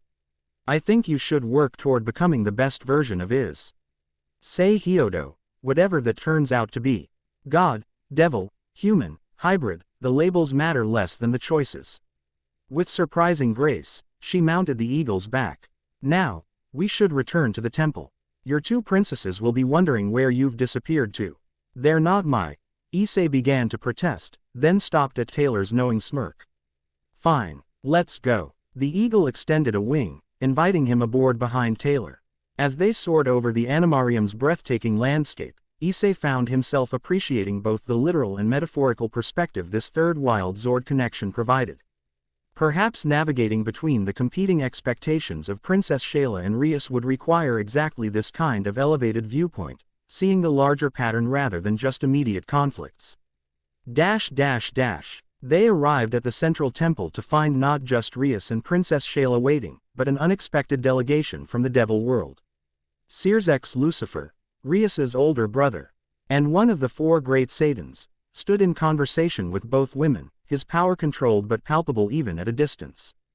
Beside him, Graphia maintained her perfect composure, though her eyes would end slightly at the sight of Issei arriving on a massive spiritual eagle. It seems we've missed developments, Taylor murmured as they descended toward the gathering.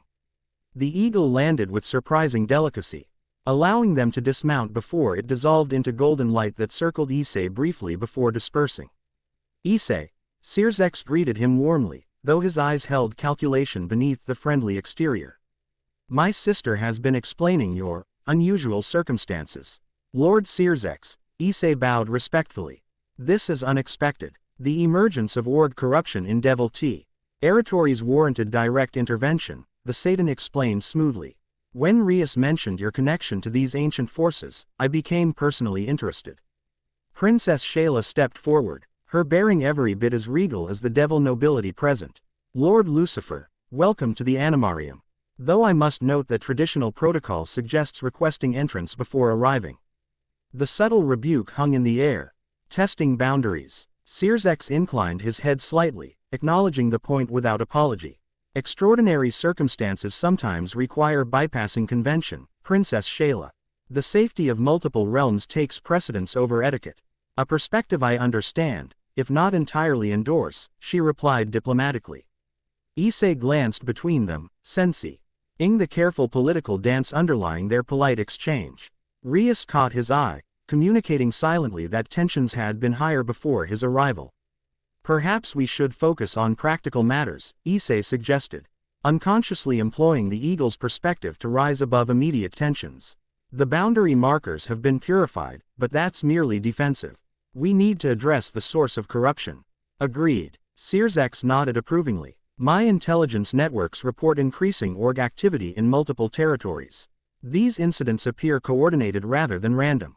They're testing defenses, Princess Shayla confirmed, probing for weaknesses while their master regains strength. Their master? Graphia inquired, speaking for the first time. Master Org, Taylor interjected, stepping forward with the casual confidence of someone unconcerned with supernatural hierarchies. The original corruption entity, currently disembodied but reforming through distributed possession of susceptible hosts.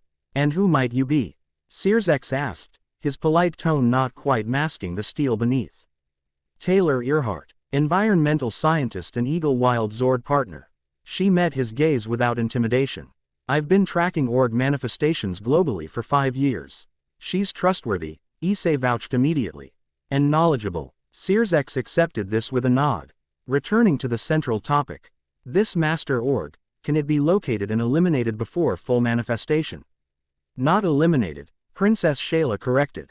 Corruption cannot be destroyed, only purified. Attempting destruction merely scatters the essence, allowing eventual reconstitution. Which is why the dragon god sealed them originally rather than attempting annihilation, Rias added, demonstrating her quick grasp of the situation. Precisely, Princess Shayla confirmed with evident approval. The seals were designed to contain while allowing natural purification over millennia.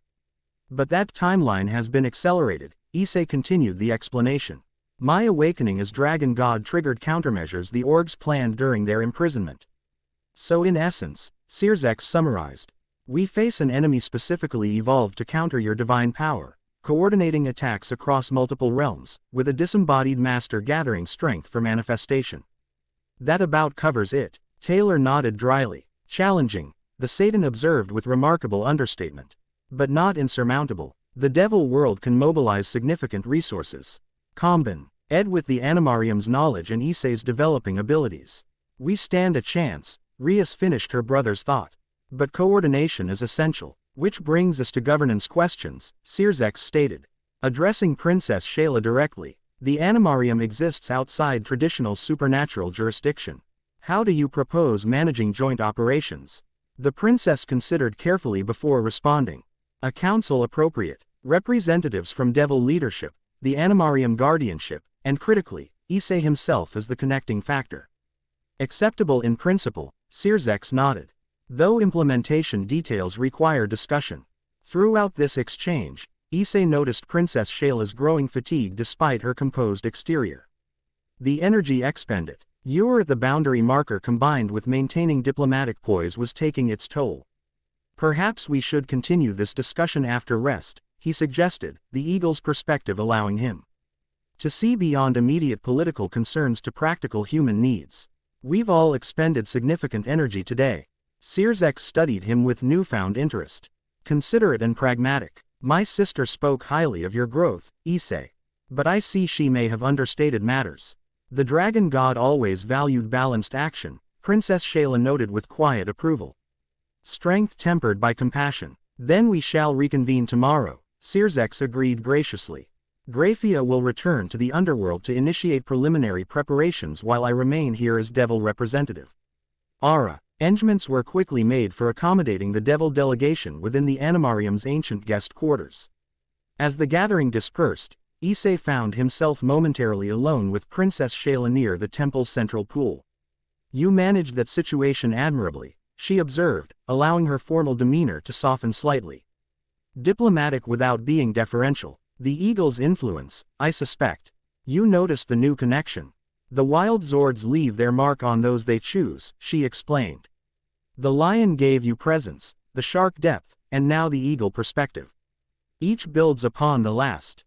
Issei regarded her thoughtfully. You look tired, princess. She smiled faintly at his directness. The Animarium's deterioration affects me directly. As guardian, my essence is linked to this realm. Each effort to maintain it draws from my personal reserves. The admission concerned him. You didn't mention this when explaining the boundary marker purification. Because it was necessary regardless of personal cost, she replied simply. 3,000 years of duty teaches prioritization, Issei. Her matter-of-fact acceptance of self-sacrifice troubled him deeply. There must be ways to strengthen the Animarium without draining you. There is one, she acknowledged quietly. The dragon god's full awakening would restore the realm completely. But that requires time we may not have, and choices that must be yours alone. Before he could question her further, Rias approached, her expression suggesting she'd overheard at least part of their conversation. Princess Shayla, she addressed her directly, my family maintains extensive knowledge of energy transfer systems. Perhaps we could develop methods to supplement the animarium's power without drawing from your personal reserves. The unexpected offer clearly surprised the princess. That's most generous, Lady Gremory. Though I'm uncertain devil techniques would be compatible with the animarium's nature. Worth investigating nonetheless, Rias insisted. Your incapacitation would benefit no one in this alliance. Issei watched this exchange with growing appreciation for Rias's diplomatic skills. Despite any personal reservations or competitive feelings, she recognized the strategic value of Princess Shayla's well-being, and perhaps, he realized, the human value as well. I would welcome such collaboration. Princess Shayla finally nodded, though it must wait until tomorrow. Lady Gremory is right about one thing. Rest is essential for all of us now. As they prepared to separate for the evening, Issei found himself in the awkward position of choosing which woman to accompany. Both clearly had more to discuss with him, both had legitimate claims on his attention, and both watched expectantly for his decision. The eagle's perspective offered solution. Princess Shayla, would you show me to appropriate accommodations? And Bushu, perhaps we could speak privately afterward. Abo. Coordinating with your brother tomorrow. Both women accepted this diplomatic compromise with good grace, though the knowing look that passed between them suggested his transparent attempt at balance hadn't gone unnoticed. Princess Shayla led him through ancient stone pathways to a section of the temple complex reserved for visitors. The architecture here blended seamlessly with natural forma. Tyons, rooms partly carved from living stone, partly grown from trained vegetation. Crystal formations provided gentle illumination that shifted with the occupants' needs and moods. These chambers hosted representatives from all realms, Princess Shayla explained as they walked. Devils, angels, yokai, humans with spiritual awareness, all came to the dragon god's sanctuary for counsel or arbitration. Hard to imagine devils and angels sharing space peacefully, Issei remarked. The dragon god's authority transcended their conflicts, she replied. His perspective encompassed all existence, favoring balance over any faction's dominance. They stopped before quarters clearly prepared for him, more spacious than the others, adorned with symbols representing the wild Zords he'd connected with thus far. I hope you find it comfortable, Princess Shayla said. These were originally the dragon god's personal chambers, adapted for current use. Issei stepped inside, immediately sensing rightness. The space resonated with something deep within him, like returning to a childhood home long forgotten. Ancient tapestries depicted wild Zords in various configurations. A crystalline pool occupied one corner, its surface showing shifting scenes from throughout the animarium. The furnishings blended natural materials with artistry beyond human craftsmanship. It's perfect, he acknowledged, turning back to find Princess Shayla watching him with complex emotions in her eyes. Seeing you here, she began, then paused, composing herself. 3,000 years is a long time to maintain faith, Issei. Even for beings like me. The vulnerable admission touched him deeply. I can't imagine the strength that required. Not strength, she corrected gently. Hope, and perhaps something more personal that a proper guardian shouldn't acknowledge. Their eyes met, understanding passing between them without words. Princess Shayla's millennia of waiting hadn't been merely duty to an abstract deity, but connection to someone she had known, perhaps even. The moment stretched between them, weighted with unspoken history and potential futures. Then Princess Shayla stepped back, her formal bearing returning. Rest well, Issei. Tomorrow brings new challenges. As she turned to leave, he called after her softly. Princess, thank you, not just for today, but for 3,000 years of faith. She paused without turning, her voice barely audible. Some things are worth waiting for. Then she was gone, leaving Issei alone with thoughts both ancient and new, wondering how much of his growing connection to her came from the dragon god's past and how much belonged uniquely to Issei Hyodo. Rias arrived an hour later, having given him time to settle and refresh himself. Her crimson hair caught the crystal light dramatically as she entered, devil elegance somehow perfectly complementing the ancient chamber's mystical atmosphere. "These accommodations suit you," she observed, studying the space with evident interest. "As though designed specifically for you, which I suppose they were, in a manner of speaking." "It's strange," Issei admitted, gesturing for her to sit beside him on a curved stone bench cushioned with materials he couldn't identify. Familiar yet foreign, like remembering a dream after waking. "Is that how it feels? The dragon god's memories returning?" "Parts of them, yes. Fragments triggered by places, objects, people." He looked at her directly. "But I'm still me, Bushu. Still your pawn." Rias smiled slightly. "A pawn who ith my brother. Bonds with primordial spirits, and commands the respect of a being who has lived for millennia. You've grown beyond simple chess classifications, Issei. Because of opportunities you gave me," he reminded her. "Everything started with you." "Perhaps," she acknowledged, "though I suspect your path was determined long before our meeting. Princess Shayla believes your awakening was inevitable, that events merely aligned to facilitate it. Does that bother you? The idea that our connection wasn't entirely coincidence?" Rias considered this seriously. "Initially, yes. I've prided myself on making independent choices, defying expectations imposed by my family name. The notion that larger forces influenced even those rebellious decisions was unsettling. And now I wonder if significance diminishes simply because greater patterns exist." Her crimson eyes met his directly. "Does it matter less that I chose you if something guided that choice? Are my feelings less authentic because they align with ancient designs?" The philosophical depth of her question surprised him, though perhaps it shouldn't have. Rias had always possessed intelligence beyond her years. "I don't think so," he answered honestly. "The eagle showed me patterns today, connections between events I'd thought random. But seeing the pattern doesn't negate free will within it. We're not puppets following a script, just participants in something larger than ourselves." Rias nodded slowly, a comforting perspective. "The eagle's influence again." "Partly," he acknowledged. "Though I'd like to think it resonates with something already within me." "It does," she assured him, placing her hand gently over his. "You've always seen beyond surface limitations, Issei. It's one of your most admirable qualities." The simple compliment warmed him more than elaborate praise might have. They sat in comfortable silence for a moment, the day's events settling between them. "Your brother seems to be taking all this remarkably well," Issei observed eventually. Rias laughed softly. "Sears adapts to extraordinary circumstances as a matter of course. Though privately, he expressed considerable surprise at your divine connection. The political implications alone are significant." "Political implications? A devil servant with awakening godhood, connected to a realm outside traditional supernatural jurisdictions?" Rias shook her head slightly. "The old devil families will have strong opinions once word spreads. Some will see opportunity, others threat." The complexity of his situation expanded further in Issei's mind. Beyond the immediate org threat lay potential supernatural politics he'd barely considered. "I don't want to cause problems for your family," he said seriously. "You won't," she assured him. "If anything, connection to the dragon god enhances House Gremory's standing.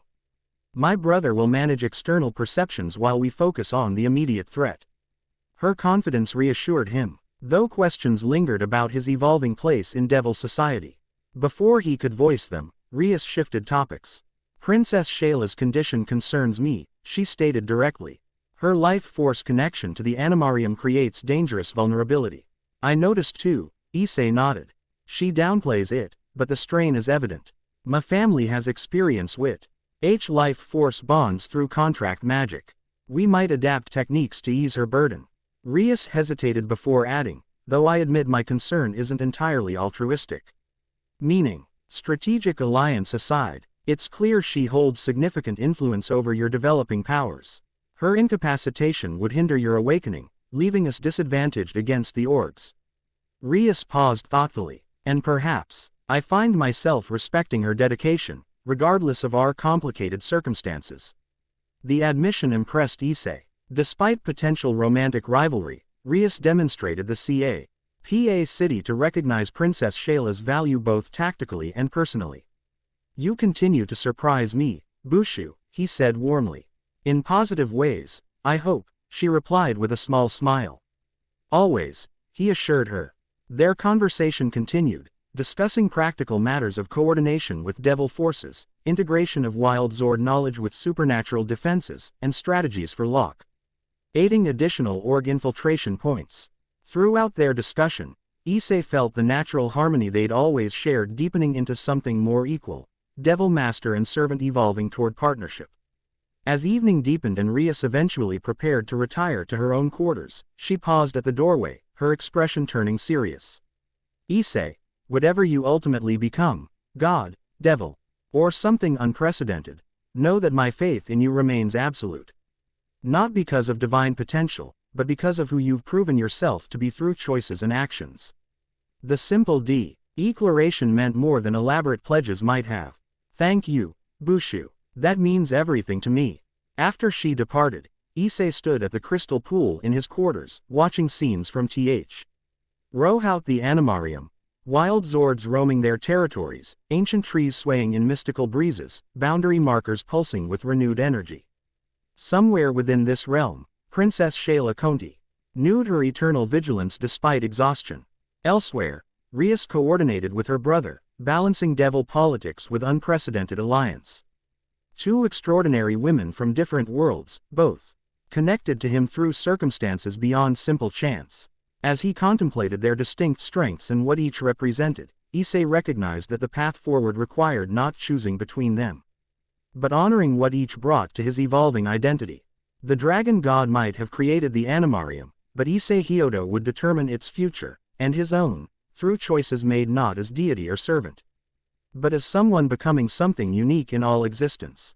With that thought settling into certainty, he finally surrendered to exhaustion, sleeping deeply in chambers that had awaited his return for 3,000 years. Chapter 2 End Chapter 3, Worlds in Collision. Morning in the animarium arrived with impossible beauty. Issei woke to sunlight filtering through crystal formations, casting rainbow patterns across ancient stone walls.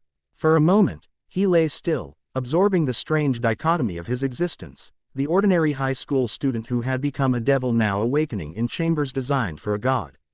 The events of the previous days rushed back, discovering his connection to the dragon god, bonding with wild Zords, purifying corrupted boundary markers alongside Rias and Princess Shayla.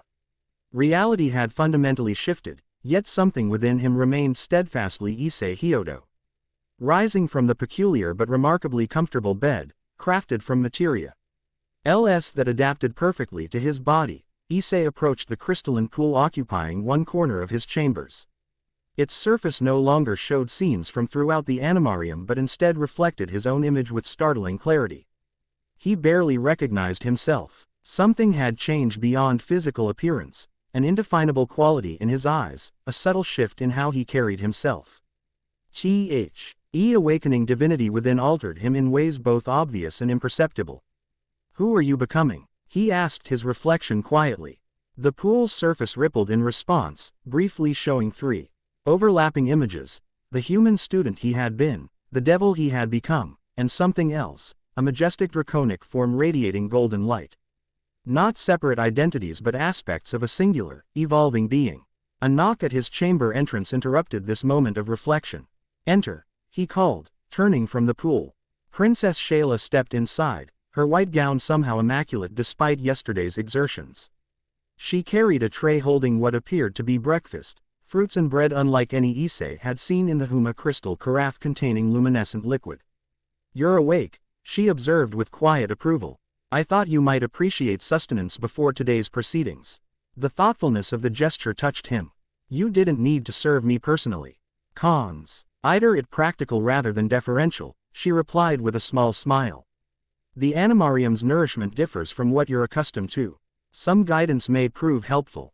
As she arranged the meal on a stone table near the window, Issei noticed lingering fatigue in her movements despite her composed exterior. Yesterday's strain had not fully abated. How are you feeling? He asked directly. Princess Shayla paused, appearing momentarily surprised by his perception. Functional, she answered, then seeing his skepticism, added more honestly, stretched. The animarium's deterioration accelerates despite our efforts yesterday. Maintaining essential systems requires increasing energy. Is there anything I can do to help? She regarded him with complex emotions crossing her features. Your continued awakening is itself the solution, Issei. Each wild Zord connection strengthens your divine essence, which in turn reinforces the animarium. Then we should prioritize more connections today, he decided immediately. A logical approach, she agreed, though circumstances may dictate otherwise. The Devil delegation has requested formal diplomatic exchange before proceeding further. Issei nodded, understanding the political necessities. Sears wants official parameters established. As do I, Princess Shayla acknowledged, surprising him slightly. 3,000 years of isolation have left the animarium vulnerable. Clear boundaries benefit all parties. She gestured to the breakfast spread. The golden fruit provides energy aligned with your awakening divinity. The crystalline bread strengthens mental clarity. And this, she indicated the luminescent liquid, is essence of the animarium itself. It will help harmonize your energies after yesterday's exertions. Issei sampled each offering, finding flavors beyond conventional description, not merely delicious but somehow fulfilling on multiple levels. The luminescent drink in particular sent warmth cascading through his entire being, as though illuminating pathways previously darkened. This is incredible, he admitted between bites. Princess Shayla watched him with quiet satisfaction. The animarium provides for its creator, even in diminished state. As he ate, she moved to the chamber's window, gazing out at the realm she had guarded for millennia. Sunlight caught her profile, emphasizing ethereal beauty and the weight of endless vigilance. Did you ever resent it? Issei asked suddenly. 3,000 years of waiting, bound to this place. She turned, her expression thoughtful, rather than offended by the direct question. Resentment requires expectation of different outcomes. I understood my purpose from the beginning. That's not really an answer, he observed gently. A small, surprising smile touched her lips. Perceptive. The dragon god often saw beneath diplomatic responses as well. She considered more deeply before continuing. There were moments, watching human civilizations rise and fall, observing devil society evolve from chaos to structure, seeing individuals live, love, accomplish, and pass on while I remained unchanging. The vulnerability in her admission touched something within Issei. Loneliness, he identified quietly. Perhaps, she acknowledged, though the wild Zords provided companionship of sorts, and purpose transcends personal comfort. Before Issei could respond, another knock interrupted them. Taylor entered without waiting for acknowledgement, her practical attire contrasting sharply with Princess Shayla's formal elegance. Devil delegations assembled in the central temple, she announced without preamble. Full formal display, 6 noble houses represented alongside the Satan himself. Quite the power statement. Princess Shayla nodded, unsurprised. As expected, we shall respond appropriately. Meaning what exactly? Issei asked, rising from his half-finished meal. Meaning the animarium will demonstrate its own significance. Princess Shayla replied with quiet determination. Taylor, please inform the wild Zords. Full ceremonial presence. Taylor grinned with unexpected enthusiasm. About time we showed some spectacle. I'll coordinate with the eagle. After she departed, Princess Shayla turned to Issei with sudden gravity. Today's meeting determines fundamental parameters of cooperation between LMS that have existed separately for millennia. Your role transcends mere participation, Issei. What do you need from me? Neither submission nor dominance, she answered carefully. The dragon god was never ruler but mediator. Balance incarnate. She approached, adjusting his collar with surprising intimacy. Be yourself, but perhaps the self you are becoming rather than the self you were. The subtle direction carried weight beyond its simplicity. Issei nodded, understanding flowing from some intuitive place. I think I can manage that. I know you can, she replied with quiet confidence. Now, we should not keep the devils waiting. Particularly your Rias Gremory, who has already visited your chambers twice this morning while you slept. She did. Issei blinked in surprise. Princess Shayla's expression remained carefully neutral. She seems most attentive to your well-being. An admirable quality in a master. The slight hesitation before the final word spoke volumes about complex undercurrents. Before Issei could address them, Princess Shayla moved toward the exit. Shall we proceed? The future of multiple realms awaits negotiation. The central temple had transformed overnight. Where yesterday simple stone platforms had surrounded the sacred pool, now elaborate ceremonial arrangements created clear delineation between delegations. On one side, Devil Nobi. Lydia assembled on crimson-cushioned seats beneath house banners displaying ancient crests. Sears occupied the central position, flanked by Graphia and representatives from prominent families. Issei recognized the Phoenix and Citri crests among others. Rias stood slightly apart from the main devil contingent, positioned more centrally, a subtle indication of her connecting role. Her crimson hair was arranged formally, her bearing every bit the noble devil princess. When she spotted Issei entering with Princess Shayla, her expression brightened momentarily before returning to diplomatic neutrality. Opposite the devil delegation, the animarium displayed its own majesty.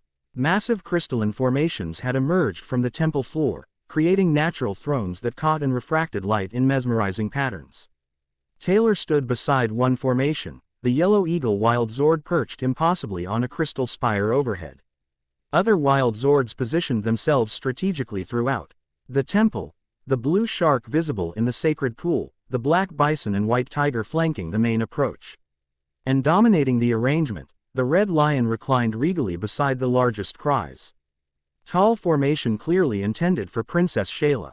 A second formation nearby remained conspicuously empty, waiting for Issei, he realized with sudden clarity.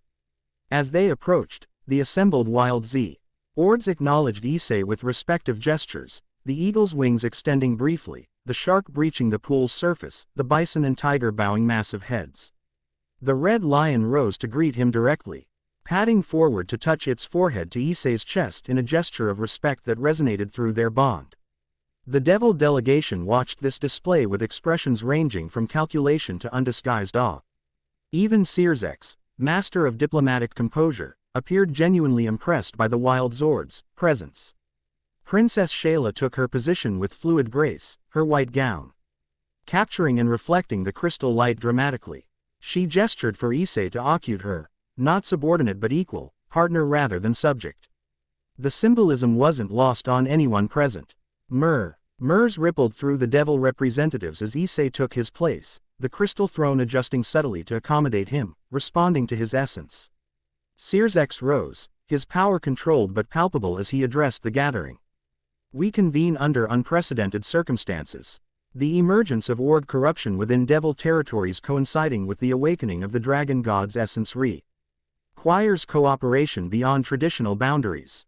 Princess Shayla responded with equal formality. The animarium acknowledges the devil realm's concerns and recognizes mutual interest in containment of org resurgence. The diplomatic exchange continued, establishing basic parameters, information sharing, coordinated response protocols, territorial jurisdiction considerations. Throughout the discussion, Issei observed both sides carefully maintaining balance between cooperation and sovereignty. The practical question of command structure remains, noted a severe-looking devil Issei didn't recognize. Joint operations require clear authority hierarchies. A reasonable concern, Princess Shayla acknowledged. I propose situation-dependent leadership. Within devil territories, devil authority prevails with animarium advisement. Within the animarium, the reverse. In neutral or contested zones, joint command through designated representatives. And who would these representatives be? The devil pressed. Princess Shayla's gaze shifted meaningfully to Issei and Rias. Those who bridge both worlds naturally. Sears followed her reasoning immediately. My sister and Issei Hyodo as primary coordinators. Elegant and appropriate, given their unique positions. The suggestion created immediate murmuring among the devil contingent. Rias straightened, her expression revealing momentary surprise before composing into determined acceptance of this responsibility. The devil's servant bound to Rias Gremory who carries the dragon god's essence, Princess Shayla continued smoothly. And the devil princess who recognized his potential before any other. Their connection transcends conventional categories, making them ideal intermediaries. The diplomatic astuteness of her framing impressed Issei. Princess Shayla had presented the arrangement in terms that enhanced Rias's status among devils rather than diminishing it, while simultaneously establishing Issei's importance. It challenging devil hierarchy directly. Sears nodded approvingly. I concur with the Guardian's assessment. Rias has demonstrated exceptional judgment in her dealings with Issei Hyodo from the beginning. Their continued partnership serves all interests. The discussion proceeded to practical implementation, communication systems between realms, protocols for identifying org corruption, resource allocation for containment and purification. Throughout the negotiations, Issei found himself consulted directly on matters related to the Dragon God's purification abilities, his perspective valued by both sides. As formal agreements took shape, Issei noticed Akeno watching him with unusual intensity from her position near Rias. Her violet eyes held calculation mixed with something deeper, more personal. When she caught him noticing her attention, she didn't look away but instead offered a subtle smile containing meanings he couldn't quite decipher. The diplomatic session concluded, with ceremonial acknowledgement, Sears and Princess Shayla each placing hands on a crystalline orb that recorded their mutual commitments. The artifact pulsed with combined energies before separating into two identical spheres, one remaining in the animarium, the other transferring to devil possession. The Covenant stones will maintain our agreement's integrity, Princess Shayla explained. The why respond to intention as well as action, ensuring good faith execution from both parties. An ancient method, but effectively incorruptible, Sears acknowledged with respect. The Devil Realm accepts these terms and looks forward to productive alliance. As the formal proceedings concluded and participants broke into smaller discussion groups, Issei found himself approached by Akeno. Her movement held characteristic grace, yet something in her manner suggested unusual purpose. Issei-kun, she greeted, her voice carrying its customary melodic quality yet underlaid with seriousness. Might I speak with you privately? Of course, Akeno-san, he replied, noting both Rias and Princess Shayla tracking this interaction with peripheral awareness despite their separate conversations. Ino led him to a quieter corner of the temple, partially obscured by crystal formations. Away from others, her carefully maintained composure shifted slightly, revealing genuine curiosity and something more complex. Your draconic nature has always been evident through the boosted gear, she began without preamble. But this awakening divinity changes everything, doesn't it? The directness of her question caught him slightly off guard. I'm still figuring that out myself, he admitted honestly. But you feel it, she pressed, violet eyes studying him intently. The transformation occurring within, the merging of seemingly incompatible essences. Her specific framing struck him as peculiarly personal. This isn't just about my situation, is it, Akeno-san? A fleeting vulnerability SSED her features before her customary playful smile returned. Perceptive, Issei-kun. Perhaps your awakening brings wisdom alongside power. She turned slightly, gazing toward the sacred pool where devil representatives conversed with Taylor about wild Zord capabilities.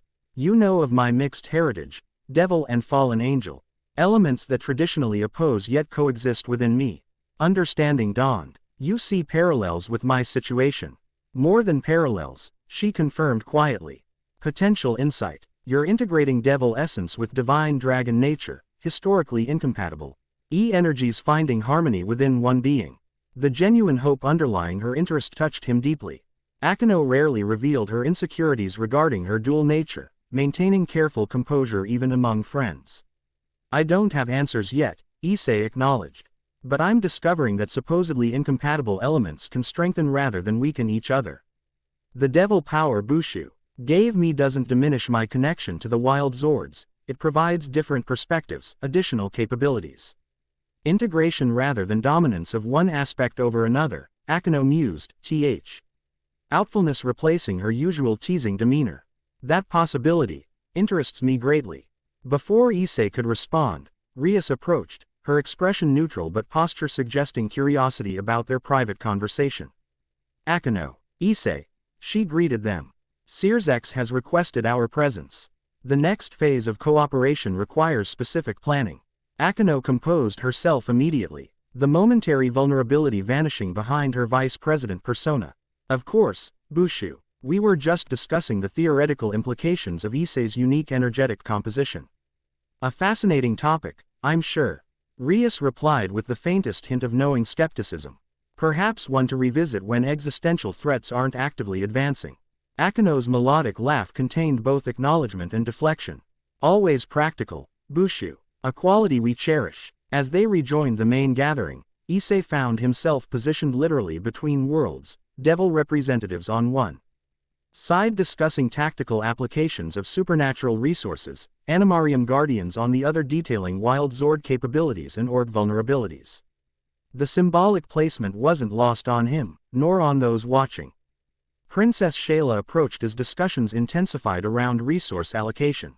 Your presence stabilizes interactions between traditionally separate domains, she observed quietly.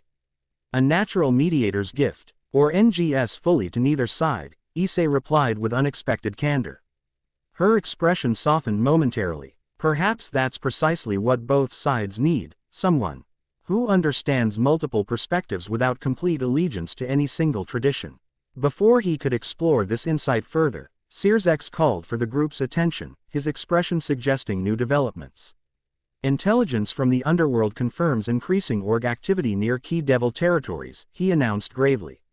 Most concerning is evidence of systematic targeting of nexus points, locations where supernatural ley lines converge. The orgs seek to corrupt fundamental energy systems, Princess Shayla confirmed, unsurprised. Their strategy mirrors their approach 3,000 years ago, pollution of essence rather than direct confrontation. What's particularly troubling, Sears continued, is the pattern of targeted locations. He gestured, creating a magical projection displaying a global map with glowing indicators. Each corresponds to sites where barriers between realms naturally thin. Rias studied the projection with growing concern. One of these is directly beneath Kuo Academy. The location is not coincidental, Princess Shayla stated. Kuo was built upon ancient foundations, a nexus point where human world, devil territory, and the Animarium's influence converge. Which explains why I was drawn there, Issei realized aloud. And why Bushu established her base at that specific academy. Patterns within patterns, Taylor interjected from nearby. The eagle's influence evident in her perspective. Nothing random about any of this. Sears nodded gravely, which means Kuo Academy represents a primary target for org corruption. Its strategic value transcends conventional supernatural politics. We need to establish permanent defenses, Rias decided immediately. My peerage already maintains presence there, but enhanced protections are clearly necessary. Beyond conventional barriers, Princess Shayla added. Kuo requires wild Zord guardianship as well. The gathering quickly reorganized around this specific threat, developing integrated defense strategies combining devil techniques with Animarium protections. Issei found himself central to these discussions, his unique perspective bridging disparate approaches. The fundamental question remains, Sears noted as plans took shape. How do we permanently secure a nexus point against org corruption? Traditional devil barriers prove ineffective against their particular form of infiltration. Quote, purification rather than exclusion, Princess Shayla explained. The dragon god's original method involved establishing living guardians attuned to the location's natural energy. All eyes turned to Issei. You mean me, he realized. Using the wild Zord connections to create some kind of permanent protection. Not alone, Princess Shayla clarified. Such protection requires a network of complementary energies, wild Zord essence anchored through compatible vessels. Compatible vessels? Rias questioned. Individuals with natural affinity for specific wild Zord aspects. Taylor explained, her scientific background emerging. Like my connection to the eagle. Each nexus point requires guardians aligned with its particular energetic composition. Kuo's nexus exists at the intersection of courage, wisdom, and adaptability, Princess Shayla continued. Suggesting the lion, shark, and potentially the tiger as primary influences. And these, compatible vessels, Sears pressed. How are they identified? They already exist within your peerage, Princess Shayla stated, addressing Rias directly. Your knight's speed and precision aligns naturally with the tiger. Your rook's strength resonates with the bison. Your queen, her gaze shifted briefly to Akino, possesses particularly interesting compatibility with multiple wild Zords due to her dual nature. Akino's eyes widened slightly at this assessment, her earlier interest in Issei's integrated energies gaining new context. You're suggesting my peerage members could establish direct connections with wild Zords? Rias asked, equal parts intrigued and protective. Not ownership but partnership, Princess Shayla clarified. Temporary resonance for specific purpose, sec. Erring the nexus point beneath Kuo Academy. This would require my people to undergo some kind of bonding ritual. Rias sought clarification, her devil instincts naturally cautious about external influences affecting her servants. More attunement than binding, Princess Shayla assured her. The wild Zords choose their partners based on natural compatibility. The process enhances existing qualities rather than imposing external control. The potential of this approach immediately captured tactical interest from the devil delegation. Multiple supernatural representatives began discussing applications beyond Kuo, protecting their own territories through similar partnerships. Throughout this conversation, Issei noticed something subtle changing in Princess Shayla's demeanor, increasing strain beneath her composed exterior. The prolonged formal gathering taxed her already depleted reserves, the animarium's deterioration drawing constantly from her life force. Without drawing attention, he shifted closer to her side, offering quiet support through proximity. Through their developing connection, he directed a small portion of his own energy toward her, an instinctive sharing he hadn't known himself capable of until attempting it. Her surprised glance confirmed the transfer succeeded, color returning slightly to her features. The grateful acknowledgement in her eyes spoke volumes without words. The planning session continued for another hour, establishing specific assignments and timelines. Devil representatives would return to their respective territories to implement defensive measures based on newly shared animarium knowledge. Selected members of Rias's peerage would undergo wild Zord attunement to secure Kuo's nexus point. Meanwhile, intelligence networks would focus on locating and identifying additional org infiltration attempts. As the gathering finally dispersed, Issei found himself momentarily alone with Princess Shayla near the sacred pool. The formal diplomatic atmosphere dissipated, allowing genuine exhaustion to show in her posture. You need rest, he stated directly, concern overriding protocol. The animarium allows no true rest for its guardian while under threat, she replied. Though she didn't deny her condition. But your energy sharing helped considerably. Thank you. I didn't even know I could do that until trying, he admitted. A small smile touched her lips. The dragon god's abilities return when needed, often without conscious instruction. Your instincts guide you more accurately than you realize. Before Issei could respond, Rias approached with Akeno beside her. Both devil women carried themselves with characteristic grace, though their expressions suggested serious purpose. Princess Shayla, Rias addressed her directly. Akeno has developed a preliminary approach for the wild Zord attunement you described. We'd appreciate your assessment before proceeding. If the princess was surprised by this quick adaptation, she didn't show it. Of course, the sacred pool can demonstrate compatibility metrics most effectively. As they moved toward the pool, Akeno fell into step beside Issei, her voice lowered for private exchange. Your energy transfer technique was remarkable, Issei-kun. Subtle yet effective. He blinked in surprise. You noticed that? I notice most things involving power dynamics, she replied with characteristic perception. Particularly novel applications between supposedly incompatible energy types. Her continued interest in this specific aspect of his developing abilities and RSCO read her personal connection to the concept of integrated opposites. Before he could respond appropriately, they reached the sacred pool where Princess Shayla was already demonstrating Adius. The process begins with resonance identification, the princess explained, her hand hovering over the pool's surface. Images formed in the water, wild Zords in various configurations, each emanating distinctive energy signatures. Each individual naturally aligns with specific aspects of primal nature. Akeno stepped forward with uncharacteristic eagerness. May I? She requested, indicating the pool. Princess Shayla nodded, moving aside to allow the Devil Queen access. Focus your awareness into the water. Allow natural affinity to manifest without direction. Akeno placed her elegant hand just above the pool's surface.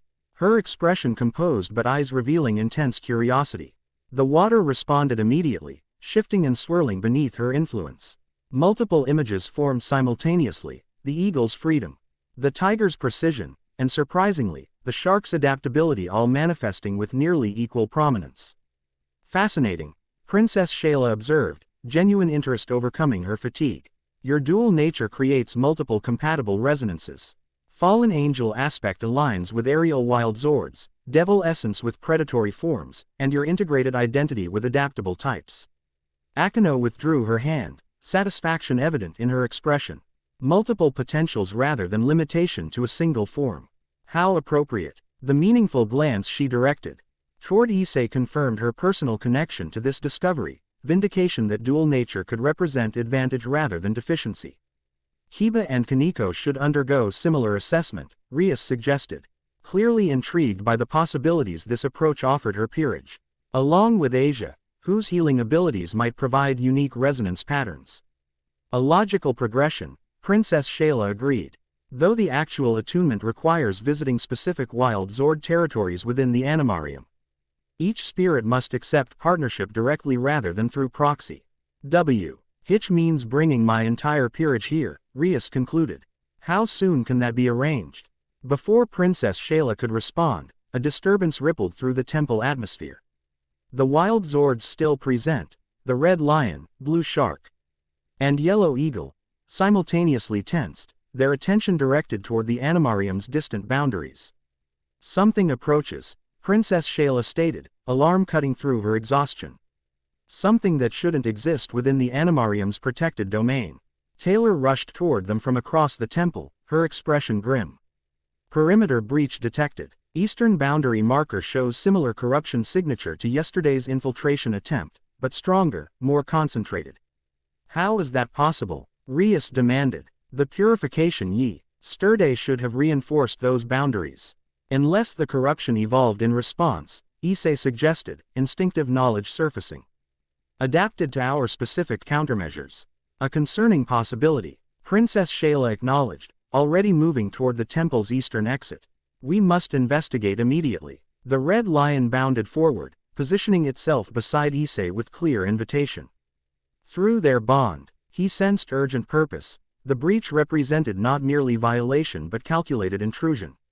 I'm coming with you, Rias stated firmly, leaving no room for debate. Akano, please inform my brother of this development and coordinate defensive positioning around the temple. As they mounted the red lion, Issei in front, Princess Shayla behind him, and Rias behind her, Issei felt the strange normalcy of this extraordinary arrangement. 3 days ago, riding a massive spiritual lion with a devil princess and ancient guardian would have seemed impossible. Now, it felt like the natural progression of his evolving existence. The lion carried them swiftly through the Animarium's changing landscape, passing from crystal forests to open plains to rocky highlands within minutes. Distance within this realm followed different rules than the physical world, allowing rapid transit between territories that should have required hours to traverse. The eastern boundary connects directly to what humans would call the spiritual plane, Princess Shayla explained as they traveled. A transitional zone between physical and metaphysical realms. Traditionally the most stable of all barriers. Which makes its vulnerability particularly concerning, Rias noted, her analytical mind engaging despite their precarious transportation. Precisely, Princess Shayla confirmed. The eastern boundary should be virtually impenetrable to corruption. Its compromise suggests either unprecedented power or inside knowledge of the Animarium's defensive structure. That possibility hung ominously between them as the red lion crested a final ridge, revealing their destination, a massive stone archway embedded within a sheer cliff face. Ancient inscriptions covered every surface, normally pulsing with golden energy but now partially tainted with familiar sickly green corruption. What truly captured their attention, however, was the figure standing before the archway, a woman clad in armor that appeared simultaneously ancient and otherworldly. Silver and blue accents adorned midnight black plates that fitted her athletic form perfectly. A wolf-shaped helmet concealed her features except for penetrating eyes that tracked their approach with predatory assessment. The red lion slowed, approaching cautiously. Through their bond, Issei sensed recognition mixed with uncertainty. This stranger was somehow familiar to the wild Zord, yet changed from expected parameters.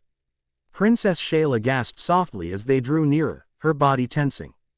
Impossible, she whispered. After all this time, you know her? Issei questioned quietly. I knew someone who wore that armor, she replied cryptically.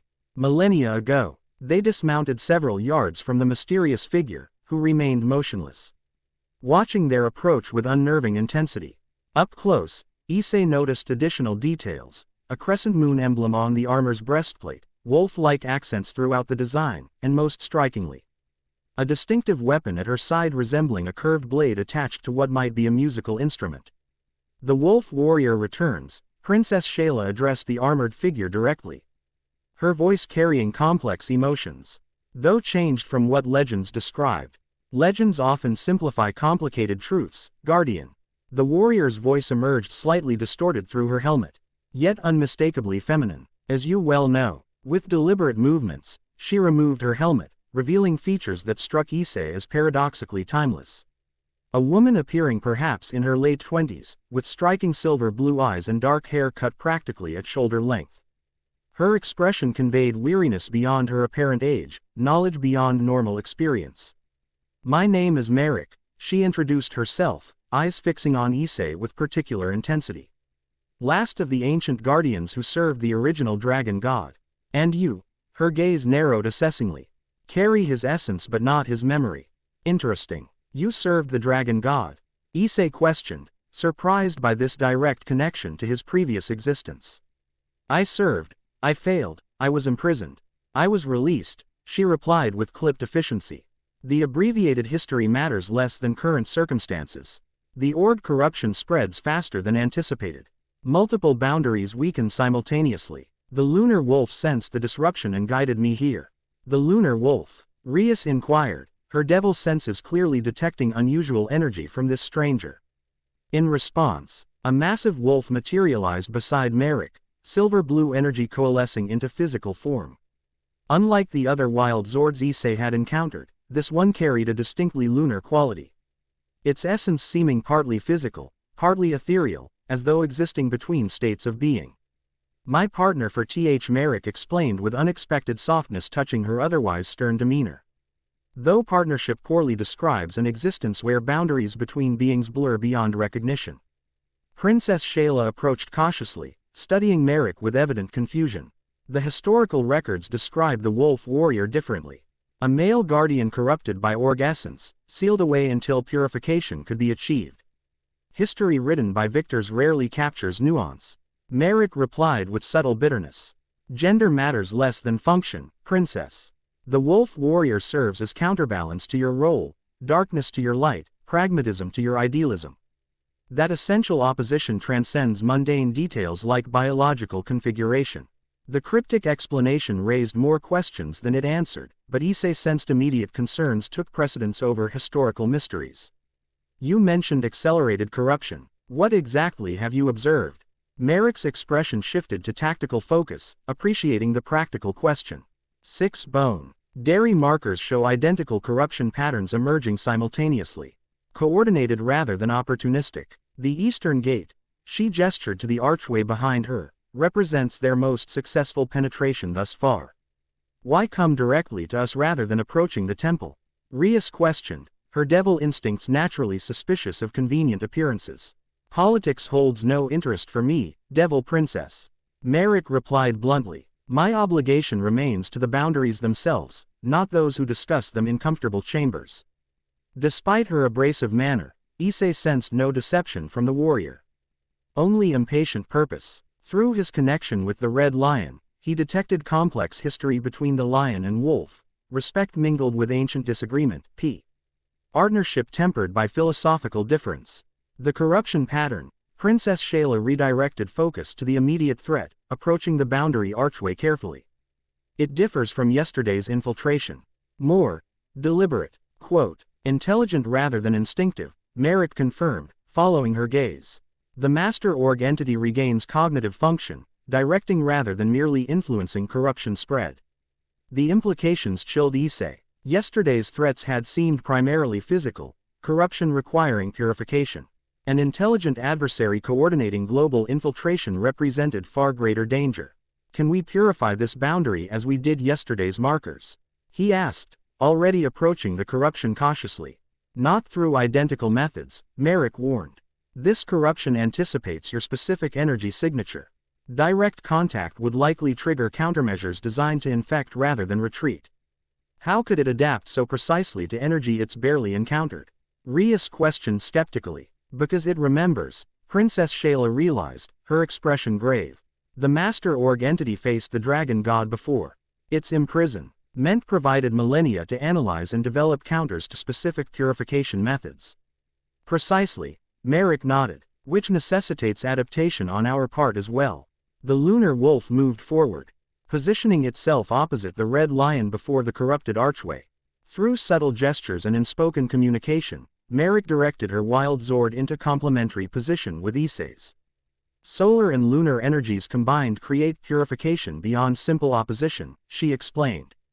The lion's direct power coupled with the wolf's reflective nature establishes harmonic resonance that corruption cannot easily counter. Like combining devil magic with holy elements, Rias observed, understanding the tactical approach. The contradiction itself becomes the effective component. A simplistic but functionally adequate comparison, Merrick acknowledged with minimal courtesy. Dragon God, she addressed Issei directly, can you channel your awakening energy through multiple paths simultaneously? The question gave him pause. Thus far, his purification attempts had followed straightforward projection, direct application of emerging divine power. What Merrick suggested required more sophisticated control. I'm not sure, he admitted honestly. Try, she replied simply. The wolf and lion will guide the energetic pathways. You must merely maintain the source connection without restricting flow direction. Issei approached the archway, positioning himself between the two wild Zords. Princess Shayla and Rias moved to supportive positions behind him, each ready to intervene if necessary. Focusing inward, Issei located the golden energy of his awakening divinity, still partial, still developing, but increasingly accessible. Rather than directing it outward as before, he allowed it to pool within his core, building resonance without immediate release. The red lion and lunar wolf moved in perfect synchronization, circling him slowly, their essences creating visib. La patterns in the air, solar gold and lunar silver intertwining in complex geometries. Issei felt their distinctive energies connecting with his own, establishing channels through which his power could flow in multiple directions simultaneously. Now, Merrick instructed quietly. Release without directing. Issei exhaled slowly, surrendering control. The built-up divine energy flowed outward following paths established by the wild Zords, not forcing direction but allowing natural distribution. Golden light spiraled through crimson and silver patterns, creating a purification method unlike his previous direct approaches. The corruption in the archway responded immediately, first attempting retreat, then countermeasures that dissipated against the unpredictable flow patterns. Green energy bubbled to the surface like toxins drawn from infected tissue, then dissolved as the combined wild Zord essences neutralized each manifestation. The process continued for several minutes, Issei maintaining the energy source while the lion and wolf directed tactical application. Sweat beaded on his forehead from the sustained effort, but determination kept him focused despite growing fatigue. Finally, the last traces of green corruption faded from the archway. The ancient inscriptions resumed their natural golden pulsing, boundary integrity restored. Issei sagged slightly as the channeling concluded. Princess Shayla moving swiftly to support him. Well executed, Merrick acknowledged with minimal but genuine approval. You learn quickly for one still partially awakened. The Dragon God's adaptive instincts emerge when needed, Princess Shayla explained, her hand steadying Issei's shoulder. Memory follows function. Convenient, Merrick observed dryly. Though inadequate for what comes next. Which is, Rias pressed, moving protectively to Issei's other side. Merrick's expression darkened. Defensive purification merely treats symptoms. The corruption source grows stronger daily. Without direct intervention at nexus points where org essence concentrates, we merely delay inevitable breakdown of all boundaries. You're suggesting offensive rather than defensive strategy, Rias interpreted. Her tactical mind engaging, targeting corruption at its gathering points rather than waiting for boundary infiltration. Precisely, Merrick confirmed. Beginning with the nexus beneath your academy, Devil Princess. The convergence point you've conveniently built your power base upon. The pointed phrasing suggested Merrick held particular views about Devil territorial choices. But Issei noted she focused on practical concerns rather than historical grievances. Kuo Academy's nexus point remained dormant for centuries, Princess Shayla noted thoughtfully. Its recent Qi activation coincides with Issei's awakening. Not coincidence but causation, Merrick corrected. The dragon god's essence automatically stimulates dormant nexus points upon proximity. Your presence there, she addressed Issei directly, essentially rang a cosmic dinner seeking corruption opportunities. The blunt assessment landed heavily. You're saying I caused this threat by simply existing near Kuo Academy. Existing while carrying dormant divinity, Merrick clarified without softening the implication. Unactivated god essence leaks energy indiscriminately. Awakening allows controlled direction, which means Issei's continued development actually helps contain the problem he inadvertently triggered, Rias reasoned, her protective instincts clearly engaged. Essentially correct, Merrick nodded. Though containment understates what's required. The nexus requires not merely protection but reconfiguration, adjustment to accommodate his evolved energy signature. The Qi tuning ritual I suggested for your peerage members, Princess Shayla addressed Rias, forms part of this reconfiguration. Wild Zord connections anchored through compatible vessels create stable energy distribution networks, which must be established before Master Org's consciousness fully reconstitutes, Merrick added grimly. Once that entity achieves coherent form, nexus corruption becomes exponentially more difficult to reverse. Quote, the boundary archway pulsed with renewed energy, the purification having strengthened rather than merely restored its integrity. Issei studied the ancient inscriptions, finding he could now partially comprehend their meaning, symbols representing balance, protection, and harmonious separation between realms. How long do we have? He asked, intuiting the critical timing component. Merrick exchanged glances with Princess Shayla before answering. Based on corruption acceleration patterns, perhaps 2 weeks before Master Org achieves minimum viable consciousness. Full manifestation might require months, but even partial reconstitution creates disproportionate threat. Then we move immediately to secure Kuo's nexus point, Rias decided, her leadership qualities emerging naturally. My peerage undergoes Wild Zord attunement as quickly as feasible, establishing the protection network Princess Shayla described. While simultaneously preparing offensive capabilities, Merrick added, a warrior's pragmatism evident in her thinking. Defense alone ensures eventual defeat. Issei listened to this tactical exchange while processing deeper implications. His very existence near Kuo had unintentionally triggered dormant systems, creating vulnerability where stability had prevailed for centuries. The responsibility weighed heavily, yet offered no path except forward through active engagement. I need to accelerate my awakening, he concluded aloud. Connect with remaining Wild Zords, access more of the Dragon God's abilities. Yes and no, Merrick responded surprisingly. Forced awakening risks instability. Organic development through necessary action proves more sustainable. Meaning, he questioned. Meaning perform the function and the capability follows. She clarified. Protect what requires protection. Purify what demands purification. The divine abilities emerge in response to authentic purpose, not artificial acceleration. The Wolf Warrior's practical wisdom resonated with something deep within Issei, an intuitive recognition that godhood served function rather than ego. The dragon god had created Wild Zords and established boundaries not to display power but to maintain essential balance between realms. Princess Shayla nodded agreement with Merrick's assessment, adding, the original dragon god understood this principle intimately. Power follows purpose, not reverse. Then our purpose begins at Kuo Academy, Issei decided, his resolve strengthening. Securing the nexus point while preparing broader countermeasures against Org corruption. A logical starting point, Merrick acknowledged. Though expect resistance beyond anything yet encountered. Nexus points represent prime targets for Master Org's emerging consciousness. The Red Lion rumbled agreement, conveying through their bond that direct confrontation with concentrated Org corruption would require unprecedented coordination between Wild Zords. The Lunar Wolf added its own impression, strategic thinking beyond immediate tactical response.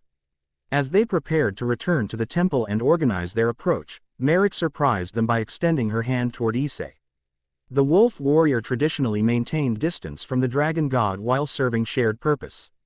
Perhaps that historical separation contributed to eventual failure. The unexpected gesture, both physical and philosophical, signified meaningful departure from past patterns. Issei accepted her handclasp, feeling momentary connection to ancient protocols now evolving into something new. Traditional boundaries seem increasingly irrelevant, he observed, glancing meaningfully between Princess Shayla and Rias. Perhaps that's ultimately necessary for what comes next. Integration rather than separation, Princess Shayla mused, watching this exchange with complex emotions crossing her features. The dragon god originally established boundaries to protect developing realms from one another. Perhaps evolution now requires controlled connection instead. Philosophical considerations can wait, Merrick stated practically, though without dismissing the concept's validity. Immediate action takes precedence over theoretical restructuring. As they mounted their respective wild Zords for return to the temple, Issei, Princess Shayla and Rias on the Red Lion. Merrick alone on the Lunar Wolf, Issei found himself contemplating evolving relationships between traditionally separate domains. Devil, human, divine, wild Zord, categories that once seemed absolutely distinct now blurred through his developing existence. The journey back passed in thoughtful silence, each participant processing implications of their discoveries and planning necessary next steps. The animarium's landscape shifted around them, crystal forests giving way to open plains, floating mountains drifting overhead like immense ships navigating celestial currents. Upon returning to the central temple, they found Searzex in discussion with Taylor and Akino, magical projections displaying global monitoring of potential org activity. The Satan looked up as they entered, his expr. Eshin suggesting significant developments during their absence. Troubling news from multiple territories, he greeted them without preamble. Corruption signatures identical to those you purified H. Avenue emerged simultaneously at 7 devil-controlled nexus points. Coordinated timing suggests deliberate strategy rather than opportunistic spread.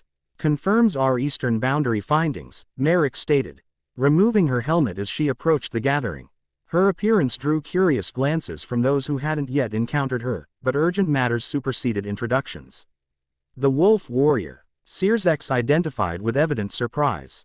Historical records suggested your permanent imprisonment following the original conflict.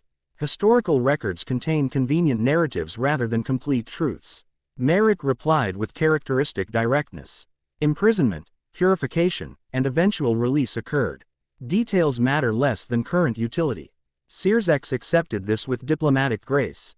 Recognizing practical priorities, your expertise regarding org corruption patterns would prove valuable to our defensive planning. Maps displayed throughout the temple showed expanding corruption indicators across multiple territories, concentrated particularly around supernatural nexus points but showing tendrils extending into purely human domains as well.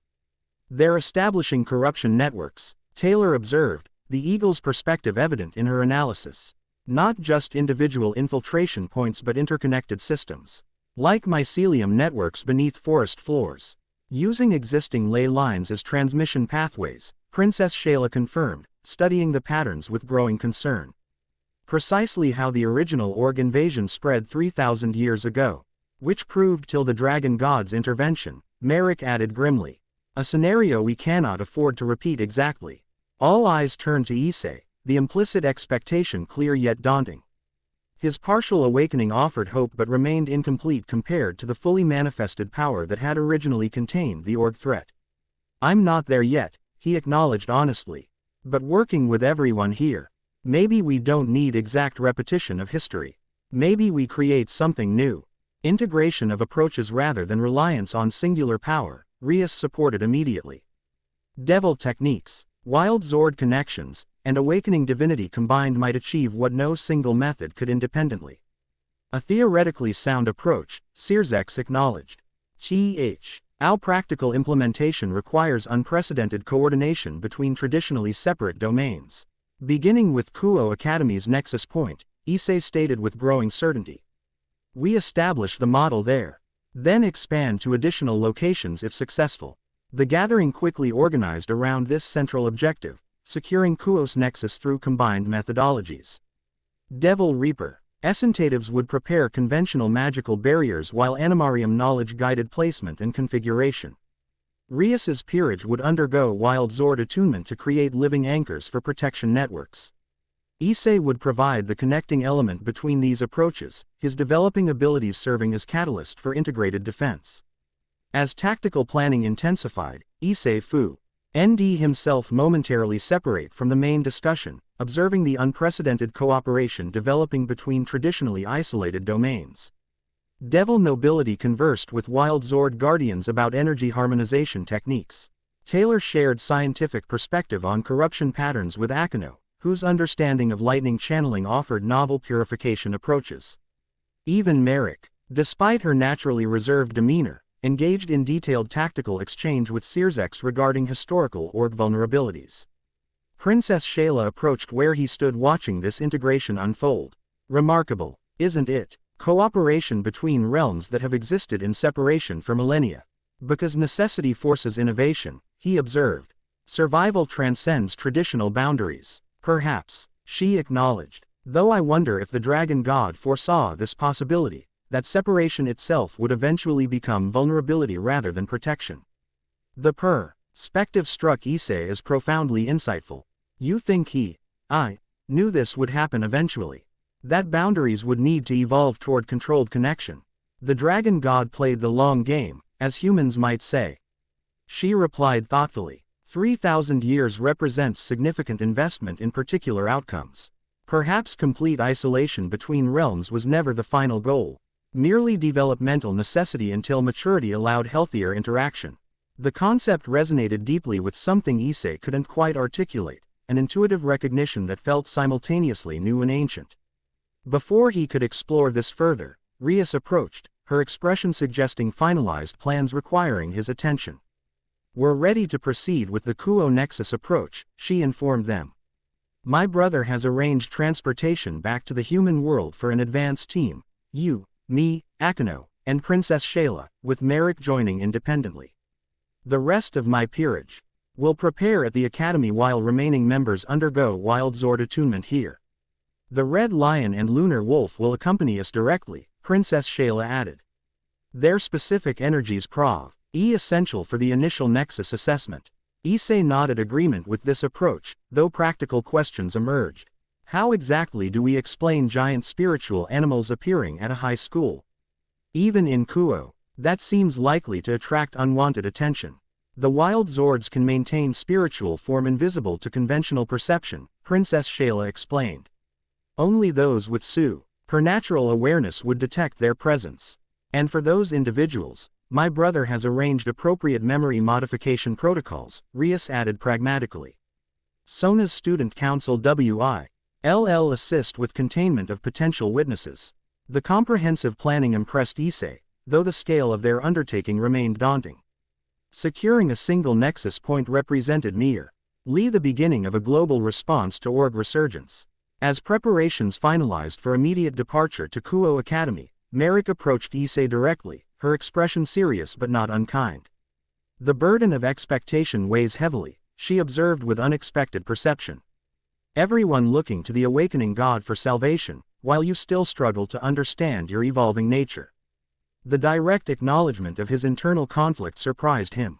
That obvious, to someone who witnessed the original dragon god's similar struggles, yes. She adjusted her armor with practiced efficiency while continuing. He wasn't born knowing his purpose either. Understanding evolved through action, through consequences both intended and unexpected. That's actually helpful to hear, Issei admitted. Everyone else seems to expect me to naturally know what to do next. Because legends simplify complexity, Merrick replied with surprising empathy beneath her gruff exterior. The dragon god they remember as the completed being, not the evolving entity who made mistakes, questioned purpose, and sometimes resented responsibility. The insight into his previous existence provided unexpected reassurance. Did you know him well? The original dragon god. Something complex flickered across Merrick's features, memories carrying emotional weight beyond simple recollection. Well enough to recognize echoes in you despite fundamental differences. Well enough to understand that divinity itself guarantees neither wisdom nor certainty, merely greater consequences for both success and failure. Before Issei could inquire further into this intriguing relationship, Searsex announced final preparations complete. Transportation circles activated in the temple center, prepare. D to return them directly to Kuo Academy. As they gathered for departure, Issei found himself at the convergence point between worlds, Princess Shayla representing the Animarium's ancient wisdom, Rias embodying devil nobility and adaptability, Akeno bridging contradictory natures through integrated existence, and Merrick carrying historical perspective tempered by practical experience. Each offer distinct yet complementary approaches to the challenges ahead. The red lion materialized beside him, its solid presence providing reassurance beyond words. Through their deepening bond, Issei sends both confidence in his developing abilities and patience with his incomplete awakening, unconditional support without unrealistic expectation. Ready? Rias asked, her hand finding his as they prepared for transport. As I'll ever be, he replied honestly. Princess Shayla positioned herself on his other side, her formal reserve softening slightly as she added, the dragon god always claimed preparation remained forever incomplete. Action itself reveals necessary adaptations. Less philosophy, more focus, Merrick interjected practically, though without true harshness. Nexus corruption waits for neither wisdom nor uncertainty. The transportation circle activated, golden light enveloping them as the animarium faded from perception. Issei's last glimpse showed Taylor coordinating with remaining devil representatives. The yellow eagle soaring overhead as though surveying the unprecedented alliance forming below. Reality shifted, compressed, expanded. When vision cleared, they street. In Kuo Academy's familiar forest clearing, the same location where Issei had first encountered Grindel and witnessed the Red Lion's initial manifestation. Full circle in very thing had fundamentally changed. The evening sky above Kuo carried unnatural green tinge barely perceptible to conventional vision but immediately obvious to supernatural senses. The atmosphere itself felt heavy, charged, with opposing energies creating tangible tension. The corruption spreads faster than anticipated, Princess Shayla observed grimly, her connection to natural energies providing immediate assessment. The nexus point beneath the academy actively deteriorates rather than merely threatened. Which means we're not preventing corruption, Merrick concluded, her armor materializing around her civil. Ian clothes through swift magical transformation. We're reversing already established infiltration. Rias surveyed the academy buildings visible through the trees, her devil senses extending to assess danger levels. No immediate threat to students or faculty. The corruption remains concentrated underground for now, though influence begins affecting mood and behavior above. Increased aggression, paranoia, territorial conflict. Akeno elaborated, her sensitivity to emotional energies providing detailed insight. Subtle but accelerating impact on human consciousness. Issei felt it too, an underlying wrongness permeating familiar surroundings. The place that had represented normalcy in his life now harbored corruption at its literal foundation, threatening everything built upon it. How do we proceed? He asked, focusing on immediate action rather than philosophical implications. We locate the nexus point precisely, Princess Shayla replied. Then establish preliminary containment before beginning purification and reconfiguration. The nexus connects to old shrine foundations beneath the school's main building, Rias provided, her familiarity with the territory proving immediately valuable. Access requires passing through basement levels normally restricted to maintenance personnel. I can handle conventional security measures, Akeno offered confidently. Merrick surveyed their surroundings with tactical assessment, the lunar wolf materializing beside her in partially manifested form, visible to them but translucent to ordinary perception. Expect resistance beyond conventional parameters. Ord corruption anticipates intervention, particularly from the dragon god's essence. The red lion appeared beside Issei, similarly translucent yet radiating tangible presence. Through their bond, he sensed cautious determination. This confrontation represented significant escalation from previous encounters, requiring integrated response rather than straightforward purification. Then we move carefully but decisively, Issei concluded, newfound authority emerging naturally from developing purpose. Rias and Akeno secure our approach path. Princess Shayla and Mary, CK prepare containment measures once we reach the nexus point.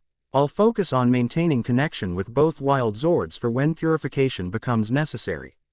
The straightforward tactical plan received approving nods from all participants. Despite their diverse backgrounds and traditionally separate domains, clear purpose united them effectively. They moved through the darkening academy grounds with supernatural stealth. Rias's familiarity with security systems allowing efficient navigation toward the main building. Ordinary humans would perceive nothing unusual, devil magic creating subtle perceptual shifts that directed attention elsewhere without obvious manipulation. The main building stood silent after school hours, though security lighting created pools of illumination amid growing shadows. Akeno handled electronic security with elegant efficiency, magical circuits temporarily overriding conventional systems without triggering alarms. As they descended toward basement levels, Issei felt increasing wrongness, a subtle miasma growing stronger with each step downward. The sensation manifested physically as slight nausea, mentally as scattered focus, emotionally as inexplicable unease. "You feel it," Princess Shayla observed quietly as they navigated utilitarian corridors beneath the school. "Your awakening divinity naturally opposes corruption, creating dissonance when proximity increases." Like magnets with opposing polarities, Issei managed, fighting the discomfort. "Except inside my head. Focus on the wild Zord connections," Merrick advised practically. "They filter corruption effects, providing perceptual stability." Following her suggestion, Issei strengthened his awareness of the Red Lion and Lunar Wolf, their presences creating anchors against the disorientation. The technique worked immediately, clearing his thoughts and settling physical symptoms. "Better," he acknowledged gratefully. The dragon god developed similar techniques during the original conflict. Princess Shayla explained, "Corruption directly targets divine essence, attempting to disrupt purification capabilities." They reached the lowest basement level, a rarely accessed area containing ancient foundation elements incorporated into newer construction. Behind modern utilities and storage areas lay stonework predating the school by centuries, partly excavated during renovation but largely left intact. The original shrine foundation, Rias identified, indicating weathered stone patterns visible beneath institutional flooring. Constructed directly above the nexus point to harness natural energy flows.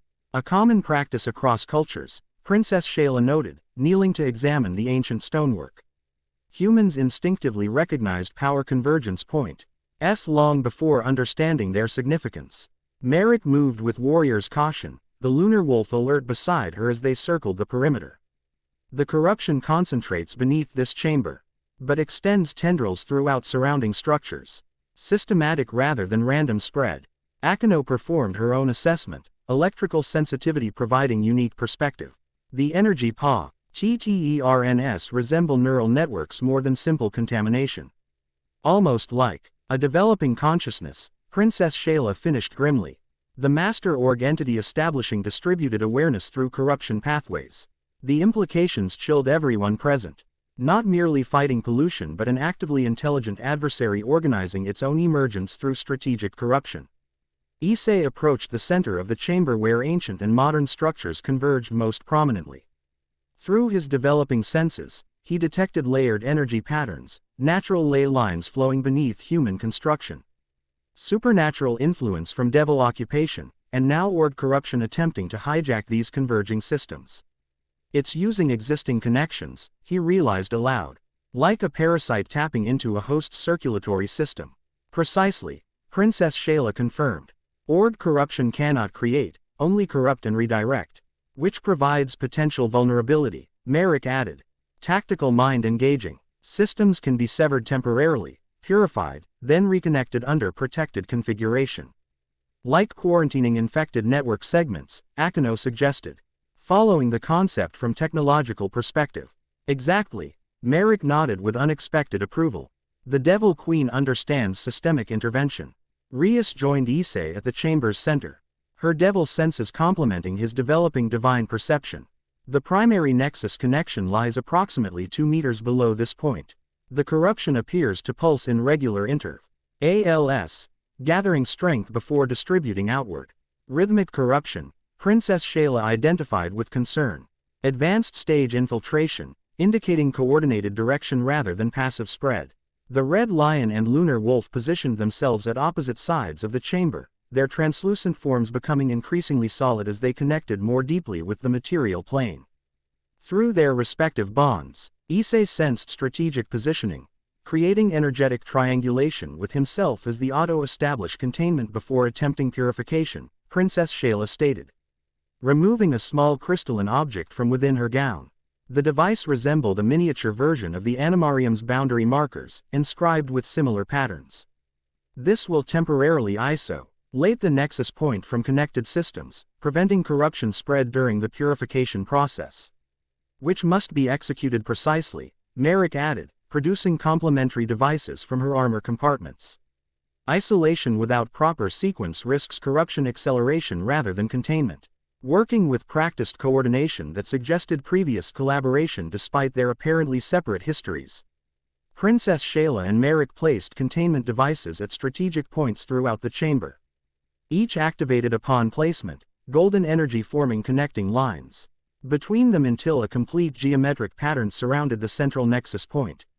Preliminary containment established, Princess Shayla announced, though her expression suggested conditional success. This will hold temporarily, but the corruption actively resists isolation. Indeed, Issei could see green energy testing the golden barriers, probing for weaknesses with disturbing intelligence. The containment held but showed subtle strain, golden lines fluctuating slightly where corruption pressure intensified. Now comes the complicated part, Merrick stated, rejoining them at the chamber's center.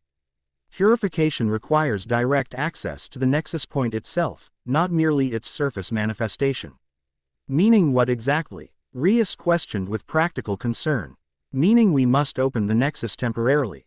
Princess Shayla explained. Create controlled access to its core while maintaining perimeter containment, which exposes us directly to concentrated corruption, Merrick added bluntly. A calculated risk with significant danger. The severity of her warning hung in the air. Issei considered their options, weighing relative dangers against necessity. Through his connections with both wild Zords, he sensed potential approach, not opposition but transformation, not rejection but conversion. We don't fight the corruption directly, he suggested, instinctive knowledge surfacing. We give it something more appealing to connect with. All eyes turned to him with varying degrees of confusion and interest. Elaborate, Merrick requested simply. Org corruption seeks connection to power sources. Issei explained, concepts forming as he verbalized them. It's parasitic, preferring stronger hosts over weaker ones. If we offer a more attractive connection point but control the terms of that connection, quote, we could potentially redirect rather than merely oppose, Princess Shayla continued, understanding blossoming. Channel the corruption through controlled pathways that transform rather than merely contain. Like leading an opponent's momentum in martial arts, Akino observed. Using their force against them rather than meeting strength with strength directly. Precisely, Issei confirmed. The wild Zords can establish alternative connection points, attractive to corruption but transformative upon contact. Risky, Merrick assessed frankly. But, potentially more effective than direct opposition. The original Dragon God employed similar tactics during later stages of the First Org War. How do we implement this approach? Rias asked, focusing on practical execution. Princess Shayla and Merrick exchanged knowing glances before the princess explained, the wild Zord's position as tertiary connection points around the nexus. When we open access to the core, corruption naturally seeks the most powerful energy source. Issei realized, it would target my divine essence directly. Yes, Princess Shayla confirmed gravely. But instead of receiving corruption, you establish filtered connections through the wild Zords, which transform corrupt energy into purified force as it passes through their essences. Using the corruption's own momentum to power its transformation, Rias summarized, impressed despite evident concern for the danger this posed to Issei. The lion and wolf are prepared for this function, Merrick stated. The lunar wolf moving into precise position at her unspoken direction. But the process taxes their essences significantly. Timing must be exact. The red lion communicated similar readiness to Issei through their bond, though with clear warning about the strain such transformation would place on all participants. This wouldn't be simple purification but fundamental energy conversion, demanding precision control and substantial power expenditure. I'm ready, Issei decided, moving to the position indicated by both wild Zords, subtle guidance. Princess Shayla approached, placing gentle hands on his shoulders. This requires perfect balance between your awakening divinity and still dominant devil essence. Too much divinity attracts corruption directly. Too much devil nature limits transformation capability. Like threading a needle while riding a motorcycle, he attempted to lighten the tension with humor. A small smile touched her lips. An apt metaphor. Focus on balance rather than maximum power. Quality of connection over quantity of energy. Merrick completed final adjustments to the containment geometry, the pattern shifting to create controlled opening at the chamber's center. 30 seconds after initiation, the Nexus core becomes accessible. Corruption will emerge immediately seeking connection. You'll have approximately 15 seconds to establish transformation. Pathways before corruption mass exceeds containment capacity. No pressure, Issei muttered, positioning himself precisely where indicated. Rias and Akino moved to supportive positions, their Devi L magic creating secondary containment outside the primary geometry. Princess Shayla and Merrick took complementary positions within the pattern, their ancient knowledge providing stability to the overall system. Ready on your mark, Merrick stated, awaiting Issei's initiation. Drawing deep breath, Issei centered himself between opposing natures, the devil power granted by Rias and the awakening divinity of the dragon god. Rather than favoring either, he sought the balance point where both existed in equal measure, neither dominating nor submitting but integrating into something uniquely his own. Now, he stated simply. Merrick activated the sequence with practiced precision. The containment geometry shifted, golden lines reconfiguring to create controlled opening at the chamber's center. The floor beneath them seemed to liquefy, solid matter becoming temporarily permeable as access to the Nexus core established. Green energy erupted from the opening, not merely color but tangible. Corruption with sickly luminescence and disturbing intelligence evident in its movement. Rather than dispersing randomly, it coalesced into serpentine tendrils that immediately oriented toward Issei. Sensing his divine essence as prime target, the red lion and lunar wolf moved with perfect coordination, positioning themselves as intermediary connection points between Issei and the emerging corruption. Following instinctive knowledge, Issei established energy channels through both wild Zords, not directing power outward but creating pathways for corruption to follow inward through controlled routes. The corruption took the bait, surging toward what it perceived as vulnerable divine essence. As it contacted the wild Zord pathways, transformation began, green energy flowing through lion and wolf connections. Emerging purified into golden light that cycled back into the Nexus core. The process created visible circuit, corruption emerging, traveling through transformation pathways, returning purified to displace additional corruption. With each cycle, the Nexus core showed less green and more gold, purification accelerating as the system established self-perpetuating momentum. Maintai, the delicate balance taxed Issei considerably. Too much divine essence and faster than transformation could process.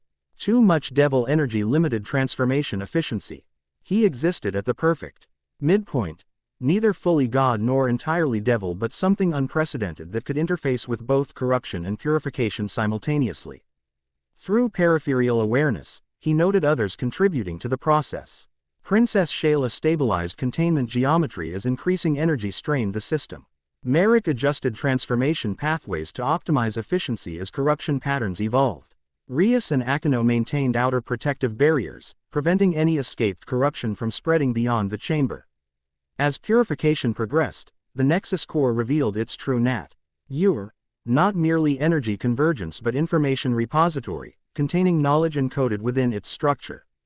Images flashed through Issei's consciousness as the interface deepened, the Nexus Point's history from original formation through centuries of development, including periodic interactions with the original dragon god. Most significantly, he witnessed the Nexus Point's deliberate positioning, not random geological coincidence but carefully selected location establishing connection between human world, devil realm, and the animarium. Kuo itself existed because of this nexus, the Arcade. Built upon foundations that had housed 17 previous structures over thousands of years. The revelation struck with profound impact. His attendance at this specific school represented not coincidence but convergence of ancient patterns. Rias establishing devil territory here, his own residence nearby, their eventual meeting, all flowing from the Nexus Point's subtle influence across centuries. The purification reaches critical threshold, Princess Shayla announced, her voice seeming distant through Issei's deep connection to the transformation process. Prepare for system reconfiguration. Following her guidance and his own intuitive understanding, Issei adjusted the energy flow, no longer merely purifying corruption but restructuring the Nexus Point's fundamental configuration. He Red Lion and Lunar Wolf contributed specific qualities, courage and adaptability, solar directness and lunar reflection, creating balanced foundation for new protection system. The Devil Elements. Princess Shayla directed Rias and Akino. Introduce them now through your connection to Issei. Both devil women extended their power through their existing bonds with him, Rias's master-servant connection. Akino's complementary energy affinity. Their contributions flowed through Issei into the transformation matrix, adding devil-specific protection layers to the reconfigured nexus. The system pulsed with increasing brightness as integration reached completion. Golden light suffused with crimson undertones filled the chamber, the nexus core now radiating purified energy that actively repel decorruption rather than merely resisting it. Containment geometry transitioning to protection configuration, Merrick announced, adjusting final parameters. Nexus reconfiguration at 97% completion.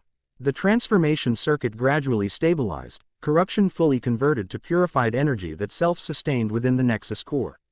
The wild Zord pathways slowly disengaged as necessity diminished, allowing Issei to reduce his direct involvement in the process. Finally, the system achieved independent stability. The Nexus core sealed naturally, the floor resolidifying while maintaining newly established energy circulation beneath. Containment geometry transformed into permanent protection configuration, golden lines sinking into surrounding structures to establish ongoing security. Issei staggered slightly as the intense connection ended, momentarily disoriented by the transition back to normal perception. Rias moved swiftly to support him, concern evident in her expression. "I'm okay," he assured her, though fatigue weighed heavily. "Just intense. You performed admirably," Princess Shayla stated with evident pride, her own exhaustion visible despite composed exterior. Few fully awakened beings could maintain such precise balance between opposing energies. The Nexus reconfiguration succeeded beyond expected parameters, Merrick added, her version of high praise. Protection systems now actively repel corruption rather than merely resist it. Akino approached, her analytical mind already assessing implications. The transformation methodology you developed could potentially work at other Nexus points. With refinement, we might establish similar protection networks globally. The potential of this approach provided hope against the seemingly overwhelming org resurgence. Not merely defensive containment but active reconfiguration that turned vulnerability into strength. As they verified final stabilization of the protection system, a subtle tremor shook the chamber, not physical movement but energetic disturbance propagating through connected ley lines. Something else happens, Princess Shayla identified immediately, her connection to natural energies providing early warning. The Nexus reconfiguration triggers response elsewhere. Merrick's expression darkened with immediate understanding. System adaptations work both ways. What we've done here creates template for other Nexus points, but also informs the corruption about our methods, Rias finished grimly, her tactical mind grasping implications. We've shown our approach, which means subsequent interventions face prepared countermeasures, Akino concluded. Diminishing returns on the same methodology. The sobering realization tempered their success. The Kuo Nexus stood secured, but their approach had simultaneously educated their intelligent adversary about protection methodologies. So we adapt again, Issei stated with determined exhaustion. Stay ahead of their counter-adaptations. Quote, precisely, Merrick nodded approvingly. Static defense ensures eventual defeat. Evolution provides only sustainable advantage. As they prepared to exit the chamber, confident in the Nexus Point's secured status, another energetic tremor propagated through the system, stronger than before, carrying distinct signature that Princess Shayla and Merrick immediately recognized with evident alarm. Master Org, Princess Shayla whispered, dread evident in her normally composed features. Direct consciousness intrusion through connected systems. Before anyone could respond, the protection geometry flared with sudden strain. Though the Nexus remained secure, something massive tested its boundaries, not physical force but intelligent probing seeking weakness with disturbing precision. The chamber's atmosphere thickened perceptibly, green miasma forming despite active protection. Within this unnatural fog, features coalesced, not fully corporeal but distinctly anthropomorphic. Antler-like protrusions crowned a face more suggested than manifested, eyes glowing with malevolent intelligence. Dragon God, the manifestation addressed Issei directly, its voice resonating from everywhere and nowhere simultaneously. How disappointing to find you so diminished in your return. Issei straightened despite exhaustion, instinctively placing himself between the manifestation and his companions. Master Org, I presume. Equally disappointing to find you still lacking physical form after 3,000 years. The manifestation's laughter held no humor, only contempt. Physical form represents mere convenience, not necessity. My essence permeates corruption networks across multiple realms. This minor nexus point matters little in the broader campaign. Yet you appear personally to address its reconfiguration, Merrick noted with Warrior's perception. Suggesting otherwise. The glowing eyes shifted toward her. The Wolf Warrior lives. How unexpected. Your imprisonment was designed to be permanent. Your intelligence grows outdated during extended absence, Merrick replied evenly. Circumstances evolve beyond your perception. The manifestation to Issei. Indeed they do. The mighty dragon god reincarnated as devil's servant, wielding fraction of former power while playing at godhood. How thoroughly the mighty descend. Rather Han responding directly to the provocation, Issei studied the manifestation with developing perception. Through his connection with the wild Zords, he detected crucial information, this projection Riku. I read substantial energy expenditure from an entity still gathering strength. The display of power masked fundamental weakness. Big talk from someone who can't even maintain physical form, Issei responded strategically. Projecting consciousness while hiding your actual condition. Impressive light show, not much substance. The calculated dismissal struck its mark. The manifestation flared with momentary instability, revealing the significant effort required to maintain even this limited presence. Enjoy your minor victory, Master Org responded with forced composure. This nexus represents insignificant skirmish in our renewed conflict. Even now, my generals infiltrate key territories across multiple realms. Your awakening merely accelerates my return rather than preventing it. Yet, you expend considerable energy to appear personally, Princess Shayla observed with ancient wisdom. Suggesting concern beyond your claimed confidence. The manifestation shifted toward her, malevolence focusing briefly. The faithful guardian maintains her post. How touching. Your loyalty to a diminished god would be admirable if not so pathetically misplaced. Enough posturing, Rias interjected. CTED with devil nobility evident in her bearing. If you possessed capability to act directly against this nexus point, you would have done so rather than projecting threats. The directness of her challenge seemed to amuse the entity. The devil princess speaks with authority beyond her understanding. Your kind represents mere evolutionary footnote compared to forces you now confront. Yet her iwi stand while you remain insubstantial, Akino added her own dismissal, lightning crackling subtly around her fingers. Impressive for a footnote. The combined defiance clearly frustrated the manifestation, its form fluctuating with increasing instability. Resources required to maintain projection diminished its capabilities elsewhere, a strategic overextension Issei recognized with growing tactical awareness. Your confidence stems from ignorance, Master Org stated, forced composure barely maintaining projection coherence. The dragon god of old understood true stakes. This pale reflect. Ion comprehends nothing of coming convergence. Enlighten me then, Issei challenged directly. Since you've expended so much energy for this conversation. The manifestation seemed to consider this request. Calculating advantage versus expenditure. Consider this education, diminished one. The nexus points form pattern beyond your current perception. Their corruption creates resonance that we Ken's fundamental barriers between realms. Not merely territories but foundational planes of existence. The Convergence Protocol, Princess Shayla whispered with evident recognition and alarm. The Guardian remembers, Master Org acknowledged with terrible satisfaction. When sufficient nexus points achieve critical corruption mass, convergence becomes inevitable. Realms collapse into one another, barriers dissolve permanently. Existence returns to primordial chaos from which all corruption flows. The scale of this threat transcended even their worst expectations. Not merely corruption of individual territories but systematic dissolution of reality's foundational structure. Why? Issei demanded, genuine bewilderment beyond tactical consideration.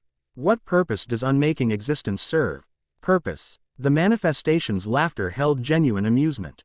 The dragon perspective remains consistently limited. Corruption requires no purpose beyond its nature. Order separates, categorizes, limits. Corruption unifies through dissolution, returning all to primal state where distinction ceases and only essence remains. Nihilistic destruction disguised as transcendent unification. Merrick identified with surprising philosophical insight beneath her warrior exterior. The eternal self-justification of chaotic entities. The manifestation began losing coherence, its energy reserves clearly approaching depletion. Before dissolving completely, it addressed Issei one final time. Reconfigure your nexus points, establish your protections. Delay the inevitable through desperate innovation. The convergence approaches regardless of your diminished intervention. When realms collapse and existence unravels, remember this conversation as prelude to understanding you never achieved. With that ominous declaration, the projection dissolved completely, green miasma dispersing against renewed golden protection geometry. The chamber's atmosphere cleared immediately, nexus prot. Actions automatically purifying residual corruption from Master Org's manifestation. Silence held momentarily as each processed the encounter's implications. The threat extended beyond their previous understanding. Not merely corruption of individual territories but systematic unraveling of reality's fundamental structure. The Convergence Protocol. Issei finally addressed Princess Shayla directly. What exactly did he mean? Her expression reflected ancient concern transcending normal worry. In the earliest days of creation, realms existed without separation, physical, supernatural, spirit. UAL planes intermingled without distinction. The resulting chaos prevented stable development of any individual domain. The original purpose of boundary establishment, Merrick continued the explanation. Creating separated developmental spaces where each realm could evolve according to its nature without interference from incompatible forces. The dragon god's primary function, Princess Shayla added softly.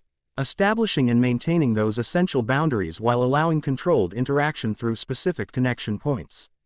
The Nexus Network, Rias identified immediately, her quick mind grasping implications. Created as deliberate interaction points between otherwise separated realms. Precisely, Princess Shayla confirmed. But the same network that allows benefic IAL interaction creates vulnerability if corrupted.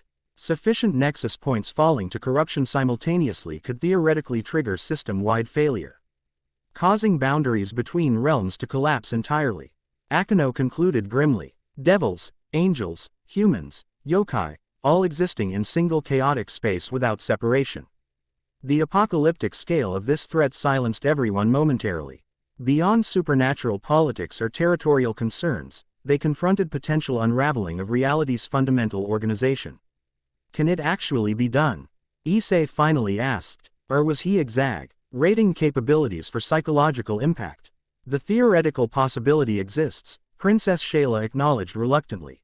Though practical implementation would require corruption of approximately 60% of primary nexus points simultaneously. A daunting logistical challenge even for an entity like Master Org.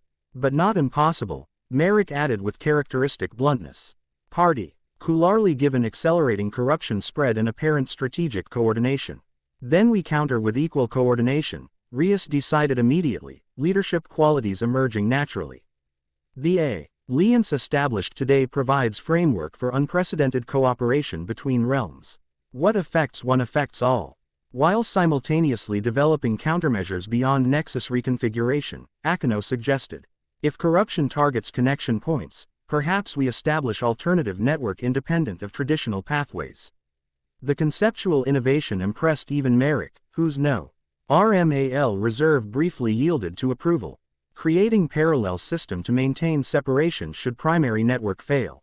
Tactically sound approach, which requires knowledge's capabilities, Princess Shayla noted thoughtfully. Devil techniques, wild Zord connections, human innovation, yokai nature binding, integration rather than isolation. Exactly what Master Org wouldn't expect, Issei realized with growing certainty. He anticipates us defending existing systems rather than developing alternatives outside his perception. The potential of this approach energized everyone despite exhaustion from the Nexus reconfiguration. Not merely defensive reaction but proactive innovation, creating rather than merely protecting. We need to inform Searsex and the Devil leadership immediately, Rias stated. Practical priorities asserting themselves. The threat scale requires full supernatural mobilization. While continuing Nexus reconfiguration at priority locations, Princess Shayla added, balancing immediate protection with longer-term innovation. As they prepared to exit the chamber, confident in Kuos Nexus security while sobered by the broader threat, Issei found himself contemplating Master Org's dismissive assessment of his diminished state. The entity clearly expected confrontation with fully manifested dragon god rather than partially awakened reincarnation. Perhaps therein lay unexpected advantage. The original conflict had ended with temporary sealing rather than permanent resolution. Maybe different approach, integration of multiple realm perspectives her than singular divine intervention, offered possibility beyond historical patterns. The Red Lion and Lunar Wolf remained beside their respective partners as they ascended from the basement levels. Their translucent forms providing reassurance beyond physical protection. Through these connections, Issei sensed growing network of wild Zord awareness extending throughout Kuo, the reconfigured Nexus, establishing foundation for expanded protection system integrating multiple approaches. Emerging into cool night air, they found Kiba and Kaneko waiting with Asia near the main building entrance. He Knight's expression suggested completed patrol confirming secure perimeter, while Asia's concerned gaze immediately assessed everyone's condition with healer's perception. The Nexus is secured, Rias informed her peerage members succinctly. Though broader implications require detailed explanation later. We felt the energy shift throughout campus, Kiba reported. Like atmospheric pressure changing suddenly. Several students with latent sensitivity reported headaches or disorientation, but nothing requiring significant intervention. The protection system stabilizes already, Princess Shayla confirmed. Her connection to natural energies providing ongoing assessment. Purification extends outward through connected ley lines, creating expanding security perimeter. As they gathered to determine immediate next steps, Issei noticed subtle change in how they naturally positioned themselves, no longer separated by traditional affiliations but integrated based on functional contributions. Devil, Guardian, Wild Zord Partner, Reincarnated God, categories becoming increasingly fluid as shared purpose transcended conventional boundaries. Perhaps this evolution itself represented response to Master Org's fundamental threat. If corruption sought to dissolve all distinction through chaotic convergence, perhaps the counter wasn't rigid separation but controlled integration, harmony hero cooperation rather than isolation. The Red Lion rumbled agreement with this developing perspective, conveying through their bond that the original dragon god had ultimately envisioned evolutio beyond mere boundary maintenance toward harmonious interaction between maturing realms. Perhaps current crisis merely accelerated necessary progression already contained within original design. As Rias organized immediate communication with Devil leadership and Princess Shayla established ongoing monitoring of the reconfigured Nexus, Issei found himself standing slightly apart, contemplating rapidly evolving circumstances. 3 days ago, his greatest concern involved controlling sacred gear activation. Now he confronted potential reality collapse while navigating awakening divinity and UNP. Recidented alliance between traditionally separate domains. Merrick approached, the lunar wolf padding silently beside her. Her armor had retracted partially, revealing civilian clothing beneath while maintaining key protective elements. Overwhelming, isn't it? She observed with unexpected empathy beneath her typically direct manner. Discovering your place within cosmic patterns while simultaneously confronting existential threat. Quote, that obvious? Issei asked ruefully. To someone who witnessed similar process before, she replied. The original dragon god didn't emerge fully formed with complete understanding either. Knowledge developed through necessity, often accompanied by significant doubt. The insight into his previous existence provided unexpected reassurance. How long did it take for him to, I don't know, feel worthy of the responsibility? Something like sad amusement crossed Merrick's features. Who says he ever did? Gods doubt themselves too, perhaps more deeply than mortals. The difference lies not in certainty but in action despite uncertainty. The philosophical depth beneath her warrior exterior continually surprised Issei. You knew him well, he observed, not question but recognition. Well enough to recognize echoes in you despite fundamental differences, she acknowledged. Well enough to understand that your diminished state, as our enemy describes it, potentially represents advantage rather than weakness. How so? The dragon god's power came with perspective limitations, she explained thoughtfully. Divinity observes mortality without truly comprehending it. Your hybrid existence bridges that fundamental gap, understanding multiple perspectives simultaneously rather than merely observing from above.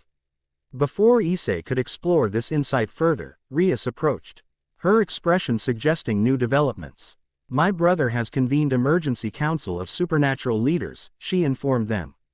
Representatives from devil nobility, angel hierarchy, yokai leadership and human magical organizations will gather tomorrow to address the convergence threat. Unprecedented cooperation, Princess Shayla noted, joining their conversation. Though necessity often achieves what diplomacy cannot, the gathering location presents political challenge, Rias continued. Each realm traditionally insists on home territory advantage for significant negotiations. The Animarium offers neutral ground, Princess Shayla suggested immediately. Existing between realms rather than within any single domain. A logical solution, Rias acknowledged. Though transportation logistics require consideration for less metaphysically flexible participants, I can establish temporary connection points through wild Zord territories, Princess Shayla offered. Similar to how we transported between realms earlier today. As practical arrangements took shape, Issei found himself once again positioned at intersection between traditionally separate domains, not directing but facilitating, not commanding but connecting. The role felt increasingly natural despite its extraordinary context, awakening abilities emerging in response to authentic necessity rather than artificial acceleration. The night sky above Kuo had cleared completely, unnatural green tinge replaced by normal stellar patterns. The reconfigured nexus actively purified connected systems, protection extending outward through natural pathways. One small victory amid growing global threat, yet significant both practically and symbolically. Tomorrow would be an unprecedented gathering of supernatural powers, tactical planning against existential threat, and continued evolution of Issei's awakening abilities. But tonight, watching his friends from different realms working together with shared purpose, he felt unexpected optimism despite daunting challenges ahead. The original Isht boundaries when separation served developing realms best. Perhaps now, those same realms required controlled connection rather than continued isolation, not chaotic convergence as Master Org intended, but harmonious integration preserving distinct qualities while enabling cooperative strength. If so, then Issei's unique existence, neither fully god nor merely devil, connected to multiple realms without belonging exclusively to any, might represent exactly the bridge required for what came next. The Red Lion rumbled agreement with this developing perspective, conveying through their deepening bond that purpose shapes power rather than reverse. Whatever Issei ultimately became, dragon, devil, god, or unprecedented integration of all three, would emerge naturally from choices made and connections formed while confronting necessity. With that thought providing unexpected clarity amid cosmic complexity, he rejoined his companions to prepare for tomorrow's extraordinary council, and whatever came after. Chapter 3 End. The End. I hope you enjoyed this episode. Remember to subscribe and like this video. See you in the next video.